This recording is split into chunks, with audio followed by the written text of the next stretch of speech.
ନିହିମିଆ ଅଧ୍ୟାୟ 1। ହକଲିଅର ପୁତ୍ର ନିହିମିଆଙ୍କର ବାକ୍ୟ। 20ତମ ବର୍ଷର କିସ୍ଲେଭ ମାସରେ ମୁଁ ସୁସନ ରାଜଧାନୀରେ ଥିଲି।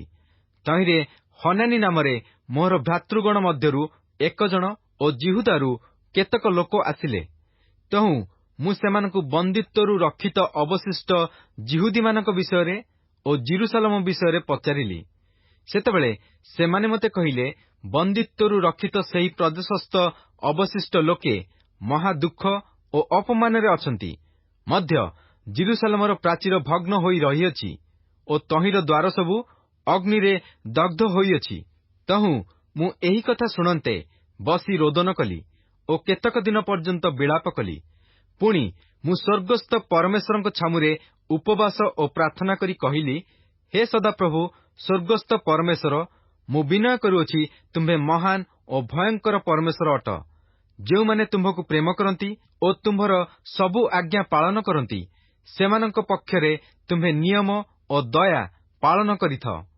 ମୁଁ ତୁମ୍ଭ ବିରୁଦ୍ଧରେ ଆମ୍ଭମାନଙ୍କ କୃତ ଇସ୍ରାଏଲ ସନ୍ତାନଗଣର ପାପ ସ୍ୱୀକାର କରି ତୁମ୍ଭ ଦାସ ଇସ୍ରାଏଲର ସନ୍ତାନଗଣ ପକ୍ଷରେ ଦିବାରାତ୍ର ଏହି ସମୟରେ ତୁମ୍ଭ ଛାମୁରେ ଯେଉଁ ପ୍ରାର୍ଥନା କରୁଅଛି, ଆପଣା ଦାସର ସେହି ପ୍ରାର୍ଥନା ଶୁଣିବା ପାଇଁ ଏବେ ତୁମ୍ଭର କର୍ଣ୍ଣ ନିବିଷ୍ଟ ଓ ତୁମ୍ଭର ଚକ୍ଷୁ ମୁକ୍ତ ହେଉ। ମୁଁ ଓ ମୋହର ପିତୃବଂଶ ହିଁ ପାପ କରୁଅଛୁ।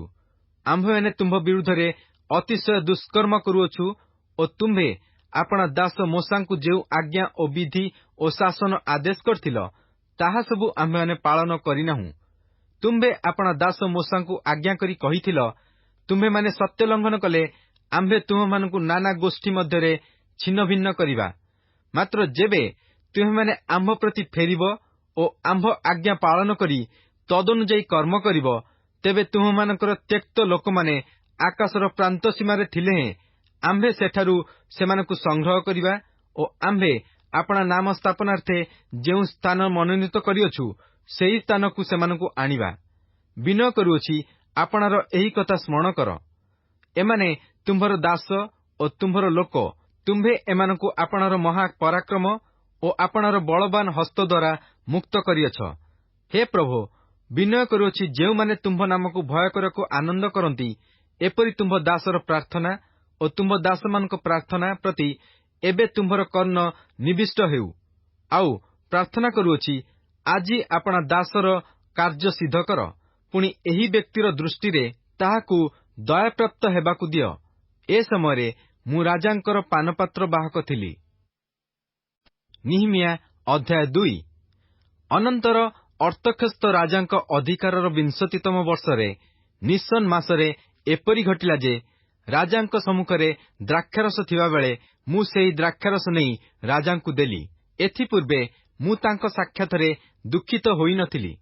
ଏଥିରେ ରାଜା ମୋତେ ପଚାରିଲେ, ତୁମ୍ଭେ ତ ପୀଡ଼ିତ ହୋଇନାହ, କାହିଁକି ତୁମ୍ଭର ମୁଖ ବିବର୍ଣ୍ଣ ହୋଇଅଛି? ଏହା ମନର ଦୁଃଖ ବିନୁ ଆଉ କିଛି ନୁହେଁ। ତହିଁରେ ମୁଁ ଅତିଶୟ ଭୀତ ହେଲି। ପୁଣି ମୁଁ ରାଜାଙ୍କୁ କହିଲି, ମହାରାଜ ଚିରଜୀବୀ ହେଉନ୍ତୁ। ଯେଉଁ ନଗର ମୋହର ପୂର୍ବପୁରୁଷଗଣର କବରସ୍ଥାନ, ତାହା ଯେତେବେଳେ ଉଜାଡ଼ ହୋଇ ପଡ଼ିଅଛି ଓ ତହିଁର ଦ୍ୱାର ସବୁ ଅଗ୍ନିରେ ଦଗ୍ଧ ହୋଇଅଛି, ସେତେବେଳେ କାହିଁକି ମୋହର ମୁଖ ବିବର୍ଣ୍ଣ ନୋହିବ? ଏଥିରେ ରାଜା ମୋତେ କହିଲେ, ତେବେ ତୁମ୍ଭେ କି ବିଷୟରେ ନିବେଦନ କରୁଅଛ? ତହୁଁ ମୁଁ ସ୍ୱର୍ଗସ୍ଥ ପରମେଶ୍ୱରଙ୍କ ନିକଟରେ ପ୍ରାର୍ଥନା କଲି। ପୁଣି ମୁଁ ରାଜାଙ୍କୁ କହିଲି, ଯେବେ ମହାରାଜାଙ୍କର ସନ୍ତୋଷ ହୁଏ ଓ ଆପଣଙ୍କ ଦାସ ଯେବେ ଆପଣଙ୍କ ଦୃଷ୍ଟିରେ ଅନୁଗ୍ରହ ପାଇଥାଏ, ତେବେ ଜିହୁଦା ଦେଶକୁ ମୋହର ପିତୃଲୋକଙ୍କ କବର ନଗରକୁ ମୋତେ ପଠାଇବା ପାଇଁ ଆଜ୍ଞା କରନ୍ତୁ। ତହିଁରେ ମୁଁ ତାହା ନିର୍ମାଣ କରିବି। ତହୁଁ ରାଜା ମୋତେ କହିଲେ, ମଧ୍ୟ ରାଣୀ ତାଙ୍କ ପାଖରେ ବସିଥିଲେ, ତୁମ୍ଭ ଯାତ୍ରା କେତେ ଦିନ ଲାଗିବ ଓ ତୁମ୍ଭେ କେବେ ଫେରିଆସିବ? ଏହି ରୂପେ ରାଜା ମୋତେ ପଠାଇବା ପାଇଁ ସନ୍ତୁଷ୍ଟ ହୁଅନ୍ତେ ମୁଁ ତାଙ୍କ ନିକଟରେ ସମୟ ନିରୂପଣ କଲି। ଆହୁରି ମୁଁ ରାଜାଙ୍କୁ କହିଲି, ଯେବେ ମହାରାଜାଙ୍କର ସନ୍ତୋଷ ହୁଏ, ତେବେ ନଦୀ ସେପାରିସ୍ଥ ଦେଶାଧ୍ୟକ୍ଷମାନେ ଯେପରି ଜିହୁଦା ଦେଶରେ ଉପସ୍ଥିତ ହେବା ପର୍ଯ୍ୟନ୍ତ ଯାତ୍ରା କରିବା ପାଇଁ ମୋତେ ଛାଡ଼ି ଦିଅନ୍ତି, ଏଥିପାଇଁ ସେମାନଙ୍କ ନିକଟକୁ ମୋତେ ପତ୍ର ଦିଆଯାଉ। ଆଉ ମନ୍ଦିର ସମ୍ପର୍କୀୟ ଦୁର୍ଗଦ୍ୱାର ଓ ନଗର ପ୍ରାଚୀର ଓ ମୋହର ପ୍ରବେଶ ଗୃହ ନିମନ୍ତେ କଡ଼ି କରିବା ପାଇଁ ମୋତେ କାଷ୍ଠ ଦେବାକୁ ମହାରାଜାଙ୍କ ବନରକ୍ଷକ ଆସଫ ନିକଟକୁ ଏକ ପତ୍ର ଦିଆଯାଉ। ତହିଁରେ ମୋ ପ୍ରତି ମୋର ପରମେଶ୍ୱରଙ୍କ ମଙ୍ଗଳମୟ ହସ୍ତର ସହାୟତା ପ୍ରମାଣେ ରାଜା ତାହା ମୋତେ ଦେଲେ। ଏଉତାରେ ମୁଁ ନଦୀ ସେପାରିସ୍ଥ ଦେଶାଧ୍ୟକ୍ଷମାନଙ୍କ ନିକଟରେ ଉପସ୍ଥିତ ହୋଇ ସେମାନଙ୍କୁ ରାଜାଙ୍କ ପତ୍ର ଦେଲି। ଆହୁରି ରାଜା ମୋ ସଙ୍ଗେ ସେନାପତି ଓ ଅଶ୍ୱରୋହୀମାନଙ୍କୁ ପଠାଇଥିଲେ। ମାତ୍ର ଇସ୍ରାଏଲ ସନ୍ତାନଗଣର ମଙ୍ଗଳ ଚେଷ୍ଟା କରିବା ପାଇଁ ଜଣେ ଲୋକ ଆସିଅଛି ବୋଲି ଶୁଣି ହୋରଣୀୟ ସନବଲଟ ଓ ଅମୋନୀୟ ଦାସ ଟୋବିୟ ଅତିଶୟ ଅସନ୍ତୁଷ୍ଟ ହେଲେ। ଏହି ରୂପେ ମୁଁ ଜିରୁସାଲେମରେ ଉପସ୍ଥିତ ହୋଇ ସେଠାରେ 3 ଦିନ ରହିଲି। ତହୁଁ ରାତ୍ରିରେ ମୁଁ ଓ ମୋ ସଙ୍ଗେ କେତେକ ଲୋକ ଉଠିଲୁ। ପୁଣି ମୋର ପରମେଶ୍ୱର ଜିରୁସାଲେମ ନିମନ୍ତେ ଯାହା କରିବାକୁ ମୋର ମନରେ ପ୍ରବୃତ୍ତି ଦେଇଥିଲେ ତାହା ମୁଁ କାହାକୁ ଜଣାଇଲି ନାହିଁ। ଆଉ ମୁଁ ଯେଉଁ ପଶୁ ଉପରେ ଚଢ଼ିଥିଲି ତାହା ଛଡ଼ା ଅନ୍ୟ ପଶୁ ମୋ ସଙ୍ଗରେ ନଥିଲା। ପୁଣି ମୁଁ ରାତ୍ରିରେ ବାହାରି ଉପତ୍ୟକା ଦ୍ୱାର ଦେଇ ନାଗକୂପ ଓ ଖତଦ୍ୱାର ପର୍ଯ୍ୟନ୍ତ ଗଲି ଓ ଜିରୁସାଲେମର ଭଗ୍ନ ପ୍ରାଚୀର ଓ ତହିଁର ଅଗ୍ନିଦଗ୍ଧ ଦ୍ୱାର ସବୁ ଦେଖିଲି। ତହୁଁ ମୁଁ ନିର୍ଝର ଦ୍ୱାର ଓ ରାଜପୁଷ୍କରିଣୀ ପର୍ଯ୍ୟନ୍ତ ଗଲି। ମାତ୍ର ସେଠାରେ ମୋର ବାହନ ପଶୁର ଯିବାର ସ୍ଥାନ ନଥିଲା। ତେବେ ମୁଁ ରାତ୍ରିକାଳେ ନଦୀ ନିକଟ ଦେଇ ଊର୍ଦ୍ଧ୍ୱକୁ ଗମନ କରି ପ୍ରାଚୀର ଦେଖିଲି। ତହୁଁ ମୁଁ ବୁଲି ଉପତ୍ୟକା ଦ୍ୱାର ଦେଇ ପ୍ରବେଶ କରି ଫେରିଆସିଲି। ମାତ୍ର ମୁଁ କେଉଁଆଡ଼େ ଗଲି ଓ କଣ କଲି ଏହା ଅଧ୍ୟକ୍ଷମାନେ ଜାଣିଲେ ନାହିଁ। ଆଉ ସେ ପର୍ଯ୍ୟନ୍ତ ମୁଁ ଯିହୁଦୀୟମାନଙ୍କୁ କି ଯାଜକମାନଙ୍କୁ କି କୁଳୀନମାନଙ୍କୁ କି ଅଧ୍ୟକ୍ଷମାନଙ୍କୁ କି ଅନ୍ୟ କର୍ମଚାରୀମାନଙ୍କୁ ତାହା ଜଣାଇ ନଥିଲି। ଏଉତାରେ ମୁଁ ସେମାନଙ୍କୁ କହିଲି, ଆମ୍ଭେମାନେ କି ପ୍ରକାର ମନ୍ଦ ଅବସ୍ଥାରେ ଅଛୁ, ଜିରୁସାଲେମ କିପରି ଉଜାଡ଼ ହୋଇ ପଡ଼ିଅଛି ଓ ତହିଁର ଦ୍ୱାର ସବୁ ଅଗ୍ନିରେ ଦଗ୍ଧ ହୋଇଅଛି, ଏହା ତୁମେମାନେ ଦେଖୁଅଛ। ଆସ, ଆମ୍ଭେମାନେ ଯେପରି ଆଉ ନିନ୍ଦାପ୍ରାପ୍ତ ନୋହିବା, ଏଥିପାଇଁ ଜିରୁସାଲେମର ପ୍ରାଚୀର ନିର୍ମାଣ କରୁ। ତହୁଁ ମୋ ପ୍ରତି ମୋର ପରମେଶ୍ୱରଙ୍କ ମଙ୍ଗଳମୟ ହସ୍ତ ବିଷୟ ମଧ୍ୟ ମୋ ପ୍ରତି ଉକ୍ତ ରାଜାଙ୍କ କଥା ବିଷୟ ମୁଁ ସେମାନଙ୍କୁ ଜଣାଇଲି। ତହିଁରେ ସେମାନେ କହିଲେ, ଆସ, ଆମ୍ଭେମାନେ ଉଠି ନିର୍ମାଣ କରିବା। ଏହି ରୂପେ ସେମାନେ ସେହି ଉତ୍ତମ କାର୍ଯ୍ୟ ନିମନ୍ତେ ଆପଣମାନଙ୍କ ହସ୍ତ ସବଳ କଲେ। ମାତ୍ର ହୋରଣୀୟ ସନବଲଟ ଓ ଅମୋନୀୟ ଦାସ ଟୋବିୟ ଓ ଆରବୀୟ ଗେଶମ ଏହା ଶୁଣି ଆମ୍ଭମାନଙ୍କୁ ପରିହାସ ଓ ତୁଚ୍ଛ କରି କହିଲେ, ତୁମ୍ଭେମାନେ ଏ କି କାର୍ଯ୍ୟ କରୁଅଛ? ତୁମ୍ଭେମାନେ କି ରାଜଦ୍ରୋହ କରିବ? ତେବେ ମୁଁ ଉତ୍ତର କରି ସେମାନଙ୍କୁ କହିଲି ଯେ ସ୍ୱର୍ଗସ୍ଥ ପରମେଶ୍ୱର ସେ ଆମ୍ଭମାନଙ୍କ କାର୍ଯ୍ୟ ସିଦ୍ଧ କରିବେ। ଏଥିପାଇଁ ତାହାଙ୍କର ଦାସ ଆମ୍ଭେମାନେ ଉଠି ନିର୍ମାଣ କରିବୁ। ମାତ୍ର ଜିରୁସାଲେମରେ ତୁମ୍ଭମାନଙ୍କର କୌଣସି ଅଂଶ କି ଅଧିକାର କି ସ୍ମୃତିଚିହ୍ନ ନାହିଁ। ନିହିମିୟା ଅଧ୍ୟାୟ 3। ଏଥିଉତ୍ତାରେ ଇଲିଆସିବ ମହାଯାଜକ ଓ ତାହାର ଯାଜକ ଭାଇମାନେ ଉଠି ମେଷଦ୍ୱାର ଗଢ଼ିଲେ। ସେମାନେ ତାହା ପବିତ୍ର କରି ତହିଁର କବାଟ ସବୁ ସ୍ଥାପନ କଲେ। ହମେୟା ଦୁର୍ଗ ଓ ହନନେଲ ଦୁର୍ଗ ପର୍ଯ୍ୟନ୍ତ ସେମାନେ ପବିତ୍ର କଲେ। ତାହା ନିକଟରେ ଜିରିହର ଲୋକମାନେ ଗଢ଼ିଲେ। ଆଉ ସେମାନଙ୍କ ନିକଟରେ ଇମ୍ରିର ପୁତ୍ର ସକ୍କୁର ଗଢ଼ିଲା। ଆଉ ହସନାୟର ସନ୍ତାନଗଣ ମତ୍ସ୍ୟଦ୍ୱାର ଗଢ଼ିଲେ। ସେମାନେ ତହିଁର କଡ଼ି ଚଢ଼ାଇଲେ ଓ ତହିଁର କବାଟ ଓ ହୁଡୁକା ଓ ଅର୍ଗଳ ସବୁ ଲଗାଇଲେ। ପୁଣି ସେମାନଙ୍କ ନିକଟରେ ହକ୍କସର ପୌତ୍ର ଉରିୟର ପୁତ୍ର ମରେମୋତ ଜୀର୍ଣ୍ଣ ସଂସ୍କାର କଲା। ଆଉ ସେମାନଙ୍କ ନିକଟରେ ମଶେସବେଲର ପୌତ୍ର ବେରିଖିୟର ପୁତ୍ର ମଶୁଲମ ଜୀର୍ଣ୍ଣ ସଂସ୍କାର କଲା। ଆଉ ସେମାନଙ୍କ ନିକଟରେ ବାନାର ପୁତ୍ର ସାଦୋକ ଜୀର୍ଣ୍ଣ ସଂସ୍କାର କଲା। ପୁଣି ସେମାନଙ୍କ ନିକଟରେ ତକୋୟ ଲୋକମାନେ ଜୀର୍ଣ୍ଣ ସଂସ୍କାର କଲେ। ମାତ୍ର ସେମାନଙ୍କର କୁଳୀନବର୍ଗ ଆପଣାମାନଙ୍କ ପ୍ରଭୁଙ୍କ କର୍ମରେ ବେକ ଦେଲେ ନାହିଁ। ଆଉ ପାସେହର ପୁତ୍ର ଜିହଆଦା ଓ ବସଦିଆର ପୁତ୍ର ମଶୁଲମ ପୁରାତନ ଦ୍ୱାରର ଜୀର୍ଣ୍ଣ ସଂସ୍କାର କଲେ। ସେମାନେ ତହିଁର କଡ଼ି ଚଢ଼ାଇଲେ। ଆଉ ତହିଁର କବାଟ, ହୁଡୁକା ଓ ଅର୍ଗଳ ସବୁ ଲଗାଇଲେ।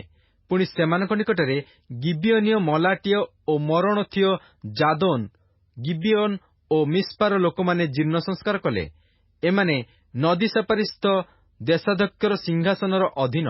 ତାହା ନିକଟରେ ସ୍ୱର୍ଣ୍ଣକାରମାନେ ହର୍ହୟର ପୁତ୍ର ଉସିଏଲ ଜୀର୍ଣ୍ଣ ସଂସ୍କାର କଲେ।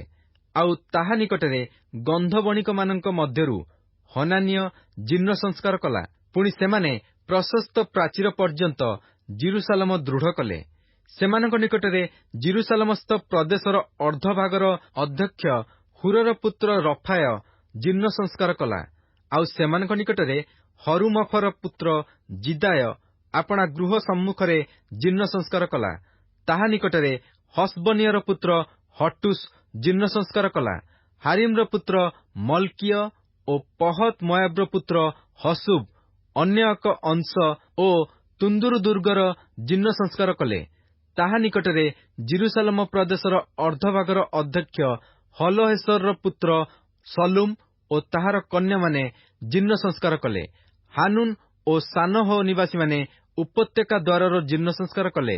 ସେମାନେ ତାହା ଗଢ଼ିଲେ ଓ ତହିଁର କବାଟ, ହୁଡୁକା ଓ ଅର୍ଗଳ ସବୁ ଲଗାଇଲେ। ଆଉ ଖତଦ୍ୱାର ପର୍ଯ୍ୟନ୍ତ ପ୍ରାଚୀରର 1000 ହାତ ଦୃଢ଼ କଲେ। ପୁଣି ବଇତ୍ ହକେରମ୍ ପ୍ରଦେଶର ଅଧ୍ୟକ୍ଷ ରେଖବର ପୁତ୍ର ମଲ୍କିୟ ଖତଦ୍ୱାରର ଜୀର୍ଣ୍ଣ ସଂସ୍କାର କଲା। ସେ ତାହା ଗଢ଼ିଲା ଓ ତହିଁର କବାଟ, ହୁଡୁକା ଓ ଅର୍ଗଳ ସବୁ ଲଗାଇଲା। ପୁଣି ମିସ୍ପା ପ୍ରଦେଶରେ ଅଧ୍ୟକ୍ଷ କଲ୍ହୋସିର ପୁତ୍ର ସଲୁନ ନିର୍ଝର ଦ୍ୱାରର ଜୀର୍ଣ୍ଣ ସଂସ୍କାର କଲା। ସେ ତାହା ଗଢ଼ି ଆଚ୍ଛାଦନ କଲା ଓ ତହିଁର କବାଟ, ହୁଡୁକା ଓ ଅର୍ଗଳ ସବୁ ଲଗାଇଲା। ପୁଣି ଦାଉଦ ନଗରରୁ ତଳକୁ ଯିବା ପାବଛ ପର୍ଯ୍ୟନ୍ତ ରାଜାଙ୍କର ଉଦ୍ୟାନ ନିକଟସ୍ଥ ସେଲା ପୁଷ୍କରିଣୀ ପ୍ରାଚୀର ଜୀର୍ଣ୍ଣ ସଂସ୍କାର କଲା। ତାହା ନିକଟରେ ବଇତ୍ସୁର ପ୍ରଦେଶର ଅର୍ଦ୍ଧଭାଗର ଅଧ୍ୟକ୍ଷ ଅସବୁକର ପୁତ୍ର ନିହିମିଆ ଦାଉଦଙ୍କର କବର ସମ୍ମୁଖ ପର୍ଯ୍ୟନ୍ତ ଓ ନିର୍ମିତ ପୁଷ୍କରିଣୀ ପର୍ଯ୍ୟନ୍ତ ଓ ବୀରମାନଙ୍କ ଗୃହ ପର୍ଯ୍ୟନ୍ତ ଜୀର୍ଣ୍ଣ ସଂସ୍କାର କଲା। ତାହା ନିକଟରେ ଲେବୀୟମାନେ ଅର୍ଥାତ୍ ବାନିର ପୁତ୍ର ରହୁମ ଜୀର୍ଣ୍ଣ ସଂସ୍କାର କଲା।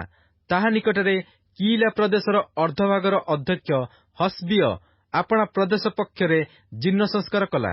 ତାହା ନିକଟରେ ସେମାନଙ୍କ ଭ୍ରାତୃଗଣ ଅର୍ଥାତ୍ କିଲା ପ୍ରଦେଶର ଅର୍ଦ୍ଧଭାଗର ଅଧ୍ୟକ୍ଷ ହୋନାନଦର ପୁତ୍ର ବବୟ ଜୀର୍ଣ୍ଣ ସଂସ୍କାର କଲା।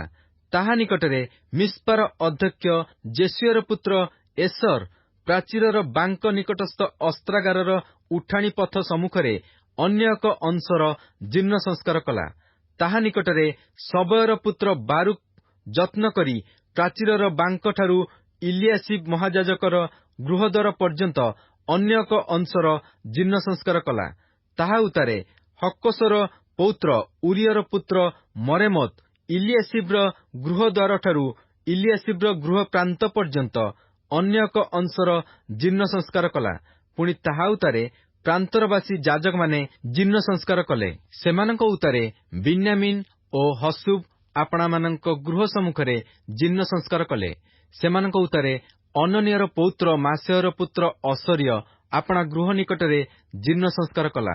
ତାହା ଉତ୍ତାରେ ହେନାଦଦର ପୁତ୍ର ବିନୁଇ ଅସରିୟର ଗୃହଠାରୁ ପ୍ରାଚୀରର ବାଙ୍କ ଓ କୋଣ ପର୍ଯ୍ୟନ୍ତ ଅନ୍ୟ ଏକ ଅଂଶର ଜୀର୍ଣ୍ଣ ସଂସ୍କାର କଲା। ଉଷୟର ପୁତ୍ର ପାଲାଲ ପ୍ରାଚୀରର ବାଙ୍କ ସମ୍ମୁଖରେ ପ୍ରହରୀଶାଳର ନିକଟସ୍ଥ ଉଚ୍ଚତର ରାଜଗୃହ ସମୀପରେ ବାହାର ଦୁର୍ଗ ପାଖରେ ଜୀର୍ଣ୍ଣ ସଂସ୍କାର କଲା। ତାହା ଉତ୍ତାରେ ପରିୟସର ପୁତ୍ର ପଦାୟ ଜୀର୍ଣ୍ଣ ସଂସ୍କାର କଲା। ଏହି ସମୟରେ ନଥିନୀୟମାନେ ଜଳଦ୍ୱାରର ପୂର୍ବ ଦିଗର ସମ୍ମୁଖ ପର୍ଯ୍ୟନ୍ତ ଓ ବାହାର ଦୁର୍ଗ ପର୍ଯ୍ୟନ୍ତ ଓଫଲରେ ବାସ କରୁଥିଲେ। ତାହା ଉତ୍ତାରେ ତକୋଇୟମାନେ ବାହାରସ୍ଥ ବଡ଼ ଦୁର୍ଗ ସମ୍ମୁଖରୁ ଓଫଲର ପ୍ରାଚୀର ପର୍ଯ୍ୟନ୍ତ ଅନ୍ୟ ଏକ ଅଂଶର ଜୀର୍ଣ୍ଣ ସଂସ୍କାର କଲେ। ଯାଜକମାନେ ପ୍ରତ୍ୟେକ ଆପଣା ଆପଣା ଗୃହ ସମ୍ମୁଖରେ ଅଶ୍ୱଦ୍ୱାରର ଉପରି ଭାଗର ଜୀର୍ଣ୍ଣ ସଂସ୍କାର କଲେ। ସେମାନଙ୍କ ଉତ୍ତାରେ ଇମେରର ପୁତ୍ର ସାଦୋକ ଆପଣା ଗୃହ ସମ୍ମୁଖରେ ଜୀର୍ଣ୍ଣ ସଂସ୍କାର କଲା। ପୁଣି ତାହା ଉତ୍ତାରେ ପୂର୍ବ ଦ୍ୱାରପାଳ ଶିଖନିୟର ପୁତ୍ର ସମୟ ଜୀର୍ଣ୍ଣ ସଂସ୍କାର କଲା। ତାହା ଉତ୍ତାରେ ସେଲିମିୟର ପୁତ୍ର ହନାନୀୟ ଓ ସାଲଫର ଷଷ୍ଠ ପୁତ୍ର ହାନୁନ ଅନ୍ୟ ଏକ ଅଂଶର ଜୀର୍ଣ୍ଣ ସଂସ୍କାର କଲେ। ତାହା ଉତ୍ତାରେ ବେରିଖିୟର ପୁତ୍ର ମସୁଲମ ଆପଣା କୋଠରୀ ସମ୍ମୁଖରେ ଜୀର୍ଣ୍ଣ ସଂସ୍କାର କଲା। ତାହା ଉତ୍ତାରେ ମଲକିୟ ନାମକ ଜଣେ ସ୍ୱର୍ଣ୍ଣକାର ହମିଫ୍କଦ୍ ଦ୍ୱାରର ସମ୍ମୁଖସ୍ଥ ନଥିନୀୟମାନଙ୍କର ଓ ବଣିକମାନଙ୍କର ଗୃହ ପର୍ଯ୍ୟନ୍ତ ଆଉ କୋଣର ଉଠାଣି ପର୍ଯ୍ୟନ୍ତ ଜୀର୍ଣ୍ଣ ସଂସ୍କାର କଲା। ପୁଣି କୋଣର ଉଠାଣି ଓ ମେଷଦ୍ୱାର ମଧ୍ୟରେ ସ୍ୱର୍ଣ୍ଣକାର ଓ ବଣିକମାନେ ଜୀର୍ଣ୍ଣ ସଂସ୍କାର କଲେ।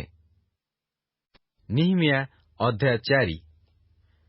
ମାତ୍ର ଆମ୍ଭେମାନେ ପ୍ରାଚୀର ଗଢ଼ୁଅଛୁ ବୋଲି ଶୁଣି ସନବଲଟ କୁପିତ ଓ ଅତିଶୟ ବିରକ୍ତ ହୋଇ ଯିହୁଦୀୟମାନଙ୍କୁ ପରିହାସ କଲା। ଆଉ ସେ ଆପଣା ଭ୍ରାତୃଗଣ ଓ ସମରୀୟ ସୈନ୍ୟଦଳ ସାକ୍ଷାତରେ ଏହି କଥା କହିଲା, ଏହି ନିସ୍ତେଜ ଯିହୁଦୀୟମାନେ କଣ କରୁଅଛନ୍ତି? ସେମାନେ କଣ ଗଡ଼ବନ୍ଦୀ କରି ରହିବେ? ସେମାନେ କଣ ବଳିଦାନ କରିବେ? ସେମାନେ କଣ ଦିନକରେ ସମାପ୍ତ କରିବେ? ସେମାନେ କଣ କାନ୍ଥଟାର ଢିପିରୁ ଦଗ୍ଧ ପ୍ରସ୍ତର କାଢ଼ି ସଜୀବ କରିବେ? ଏହି ସମୟରେ ଅମନୀୟ ଟୋବିୟ ତାହା ପାଖରେ ଥିଲା, ଆଉ ସେ କହିଲା, ମଧ୍ୟ ସେମାନେ ଯାହା ଗଢ଼ୁଅଛନ୍ତି, ବିଲୁଆ ଚଢ଼ିଗଲେ ସେ ସେମାନଙ୍କ ପଥର ପାଚେରୀ ଭାଙ୍ଗି ପକାଇବ। ହେ ଆମ୍ଭମାନଙ୍କ ପରମେଶ୍ୱର, ଶ୍ରବଣ କର, କାରଣ ଆମ୍ଭେମାନେ ତୁଚ୍ଛୀକୃତ ହେଉଅଛୁ। ସେମାନଙ୍କ ଧିକ୍କାର ସେମାନଙ୍କ ନିଜ ମସ୍ତକରେ ବର୍ତ୍ତାଅ ଓ ସେମାନଙ୍କୁ ବିଦେଶରେ ବନ୍ଦୀ କରି ଲୁଟିତ ହେବାକୁ ସମର୍ପଣ କର। ଆଉ ସେମାନଙ୍କ ଅଧର୍ମ ଆଚ୍ଛାଦନ କର ନାହିଁ ଓ ତୁମ୍ଭ ସମ୍ମୁଖରୁ ସେମାନଙ୍କ ପାପ ମାର୍ଜିତ ନ ହେଉ, କାରଣ ଗାନ୍ଧକମାନଙ୍କ ସାକ୍ଷାତରେ ସେମାନେ ତୁମ୍ଭକୁ ବିରକ୍ତ କରିଅଛନ୍ତି। ଏହି ରୂପେ ଆମ୍ଭେମାନେ ପ୍ରାଚୀର ଗଢ଼ିଲୁ ଓ ତହିଁର ଉଚ୍ଚତାର ଅର୍ଦ୍ଧ ପର୍ଯ୍ୟନ୍ତ ସମୁଦାୟ ପ୍ରାଚୀର ଏକତ୍ର ସଂଯୁକ୍ତ କରାଗଲା, ଯେଣୁ କର୍ମ କରିବାକୁ ଲୋକମାନଙ୍କର ମନ ଥିଲା। ମାତ୍ର ଜିରୁସାଲେମ ପ୍ରାଚୀରର ଜୀର୍ଣ୍ଣ ସଂସ୍କାର କାର୍ଯ୍ୟ ଅଗ୍ରସର ହେଉଅଛି ଓ ଭଗ୍ନ ସ୍ଥାନ ସବୁ ବନ୍ଦ କରିବାକୁ ଲାଗୁଅଛି। ଏହା ଶୁଣି ସନବଲଟ ଓ ଟୋବିୟ, ପୁଣି ଆରବୀୟମାନେ ଓ ଅମୋନୀୟମାନେ ଓ ଅସଦୋଦୀୟମାନେ ଅତିଶୟ କୋପାନ୍ୱିତ ହେଲେ। ଆଉ ସେ ସମସ୍ତେ ଜିରୁସାଲେମକୁ ଯାଇ ତହିଁ ବିରୁଦ୍ଧରେ ଯୁଦ୍ଧ କରିବାକୁ ଓ ତହିଁ ମଧ୍ୟରେ ଗଣ୍ଡଗୋଳ ଉତ୍ପନ୍ନ କରିବାକୁ ଏକତ୍ର ଚକ୍ରାନ୍ତ କଲେ। ମାତ୍ର ଆମ୍ଭେମାନେ ସେମାନଙ୍କ ସକାଶୁ ଆପଣମାନଙ୍କ ପରମେଶ୍ୱରଙ୍କ ନିକଟରେ ପ୍ରାର୍ଥନା କଲୁ ଓ ଦିବାରାତ୍ର ସେମାନଙ୍କ ବିରୁଦ୍ଧରେ ପ୍ରହରୀ ରଖିଲୁ। ସେତେବେଳେ ଜିହୁଦା କହିଲା, ଭାରବାହକମାନଙ୍କର ବଳ କ୍ଷୀଣ ହୋଇଅଛି, ଆଉ ଅନେକ କାନ୍ଥଡ଼ା ଅଛି, ଏଣୁ ଆମ୍ଭେମାନେ ପ୍ରାଚୀର ଗଢ଼ି ପାରୁନାହୁଁ। ପୁଣି ଆମ୍ଭମାନଙ୍କ ବିପକ୍ଷମାନେ କହିଲେ, ଆମ୍ଭେମାନେ ସେମାନଙ୍କ ମଧ୍ୟରେ ଉପସ୍ଥିତ ହୋଇ ସେମାନଙ୍କୁ ବଦ୍ଧ ଓ ସେମାନଙ୍କ କାର୍ଯ୍ୟ ବନ୍ଦ କରିବା ପର୍ଯ୍ୟନ୍ତ ସେମାନେ ଜାଣିବେ ନାହିଁ ଅବା ଦେଖିବେ ନାହିଁ। ଆଉ ସେମାନଙ୍କ ନିକଟବାସୀ ଜିହୁଦୀୟମାନେ ସବୁ ସ୍ଥାନରୁ ଆସି ଆମ୍ଭମାନଙ୍କୁ 10 ଥର କହିଲେ, ତୁମ୍ଭମାନଙ୍କୁ ଆମ୍ଭମାନଙ୍କ କତିକି ଫେରିଆସିବାକୁ ହେବ। ଏହେତୁ ମୁଁ ପ୍ରାଚୀର ପଛଆଡ଼େ ନିଚସ୍ତ ମେଲା ସ୍ଥାନରେ ଲୋକମାନଙ୍କୁ ସେମାନଙ୍କ ପରିବାର ଅନୁସାରେ ସେମାନଙ୍କ ଖଡ୍ଗ ଓ ବର୍ଚ୍ଛା ଓ ଧନୁ ସହିତ ନିଯୁକ୍ତ କଲି। ତହୁ ମୁଁ ଦୃଷ୍ଟିପାତ କଲି ଓ ଉଠି କୁଳୀନମାନଙ୍କୁ ଓ ଅଧ୍ୟକ୍ଷମାନଙ୍କୁ ଓ ଅନ୍ୟାନ୍ୟ ଲୋକଙ୍କୁ କହିଲି, ତୁମେମାନେ ସେମାନଙ୍କ ବିଷୟରେ ଭୀତ ହୁଅ ନାହିଁ। ପ୍ରଭୁଙ୍କୁ ସ୍ମରଣ କର, ସେ ମହାନ ଓ ଭୟଙ୍କର ଅଟନ୍ତି। ଆଉ ତୁମେମାନେ ଆପଣା ଆପଣା ଭ୍ରାତୃଗଣ, ପୁତ୍ର ଓ କନ୍ୟାଗଣ, ଆପଣା ଆପଣା ଭାର୍ଯ୍ୟାଗଣ ଓ ଗୃହ ନିମନ୍ତେ ଯୁଦ୍ଧ କର। ଏଉତାରେ ଆମ୍ଭମାନଙ୍କ ଶତ୍ରୁଗଣର ମନ୍ତ୍ରଣା ଆମ୍ଭମାନଙ୍କୁ ଜଣାଯାଇଅଛି ଓ ପରମେଶ୍ୱର ତାହା ବିଫଳ କରିଅଛନ୍ତି। ଏହା ସେମାନେ ଶୁଣନ୍ତେ ଆମ୍ଭେମାନେ ପ୍ରତ୍ୟେକେ ପ୍ରାଚୀରରେ ଆପଣା ଆପଣା କାର୍ଯ୍ୟକୁ ଫେରିଗଲୁ। ଆଉ ସେହିଦିନଠାରୁ ଆମ୍ଭ ଦାସଗଣର ଅର୍ଦ୍ଧେକ କର୍ମ କଲେ ଓ ସେମାନଙ୍କର ଅର୍ଦ୍ଧେକ ବର୍ଚ୍ଛା, ଢାଲ, ଧନୁ ଓ ସାଞ୍ଜୁଆ ଧରି ରହିଲେ। ପୁଣି ଅଧ୍ୟକ୍ଷମାନେ ଜିହୁଦାର ସମଗ୍ର ଗୋଷ୍ଠୀର ପଶ୍ଚାତ୍ ରହିଲେ। ଯେଉଁମାନେ ପ୍ରାଚୀର ଗଢ଼ିଲେ ଓ ଯେଉଁମାନେ ଭାର ବହିଲେ, ସେମାନେ ଆପେ ଆପେ ଭାର ଉଠାଇଲେ। ପ୍ରତିଜଣ ଏକ ହସ୍ତରେ କର୍ମ କଲେ ଓ ଅନ୍ୟ ହସ୍ତରେ ଅସ୍ତ୍ର ଧରିଲେ। ଆଉ ଗାନ୍ଥକମାନଙ୍କର ପ୍ରତ୍ୟେକେ ଆପଣା ଆପଣା କଟିଦେଶରେ ଖଡ୍ଗ ବାନ୍ଧି ଗାନ୍ଥିଲେ। ପୁଣି ତୁରୀ ବଜାଇବା ଲୋକ ଆମ୍ଭ ନିକଟରେ ରହିଲା। ଏଉତାରେ ଆମ୍ଭେ କୁଳୀନମାନଙ୍କୁ ଓ ଅଧ୍ୟକ୍ଷମାନଙ୍କୁ ଓ ଅନ୍ୟାନ୍ୟ ଲୋକଙ୍କୁ କହିଲୁ, କାର୍ଯ୍ୟ ଭାରି ଓ ବିସ୍ତୀର୍ଣ୍ଣ। ପୁଣି ଆମ୍ଭେମାନେ ପ୍ରାଚୀର ଉପରେ ପୃଥକ୍ ହୋଇ ଏକ ଆରେକଠାରୁ ଦୂରରେ ଅଛୁ। ଏହେତୁ ଯେକୌଣସି ସ୍ଥାନରେ ତୁରୀର ଶବ୍ଦ ଶୁଣିବ, ସେ ସ୍ଥାନରୁ ଆମ୍ଭମାନଙ୍କ ନିକଟକୁ ଆସିବ। ଆମ୍ଭମାନଙ୍କ ପରମେଶ୍ୱର ଆମ୍ଭମାନଙ୍କ ପକ୍ଷରେ ଯୁଦ୍ଧ କରିବେ। ଏହି ରୂପେ ଆମ୍ଭେମାନେ ସେହି କାର୍ଯ୍ୟରେ ପରିଶ୍ରମ କଲୁ। ପୁଣି ଅରୁଣୋଦୟ ସମୟଠାରୁ ତାରା ଦେଖାଯିବା ପର୍ଯ୍ୟନ୍ତ ସେମାନଙ୍କର ଅର୍ଦ୍ଧେକ ଲୋକ ବର୍ଚ୍ଛା ଧରିଲେ। ସେହି ସମୟରେ ଆମ୍ଭେ ଲୋକମାନଙ୍କୁ ଆହୁରି କହିଲୁ, ପ୍ରତ୍ୟେକ ଲୋକ ରାତ୍ରିକାଳରେ ଆପଣା ଆପଣା ଦାସ ସହିତ ଜିରୁସାଲେମ ଭିତରେ ରହନ୍ତୁ। ତହିଁରେ ସେମାନେ ରାତ୍ରିରେ ଆମ୍ଭମାନଙ୍କ ପ୍ରହରୀ ହୋଇପାରିବେ ଓ ଦିବସରେ କର୍ମ କରିପାରିବେ। ଏହି ରୂପେ ଆମ୍ଭେ କି ଆମ୍ଭ ଭାଇମାନେ କି ଆମ୍ଭ ଦାସମାନେ କି ଅବା ଆମ୍ଭ ପଶ୍ଚାତବର୍ତ୍ତୀ ପ୍ରହରୀମାନେ କେହି ଆପଣା ଦେହରୁ ବସ୍ତ୍ର କାଢ଼ିଲୁ ନାହିଁ। ପ୍ରତିଜଣ ଆପଣା ଆପଣା ଅସ୍ତ୍ରଶସ୍ତ୍ର ସହିତ ଜଳ ନିକଟକୁ ଗଲୁ। ନିହିମିୟା ଅଧ୍ୟାୟ 5। ଅନନ୍ତର ଜିହୁଦୀୟ ଭାଇମାନଙ୍କ ବିରୁଦ୍ଧରେ ଲୋକମାନଙ୍କର ଓ ସେମାନଙ୍କ ଭାର୍ଯ୍ୟାଗଣର ମହାକ୍ରନ୍ଦନ ଉଠିଲା।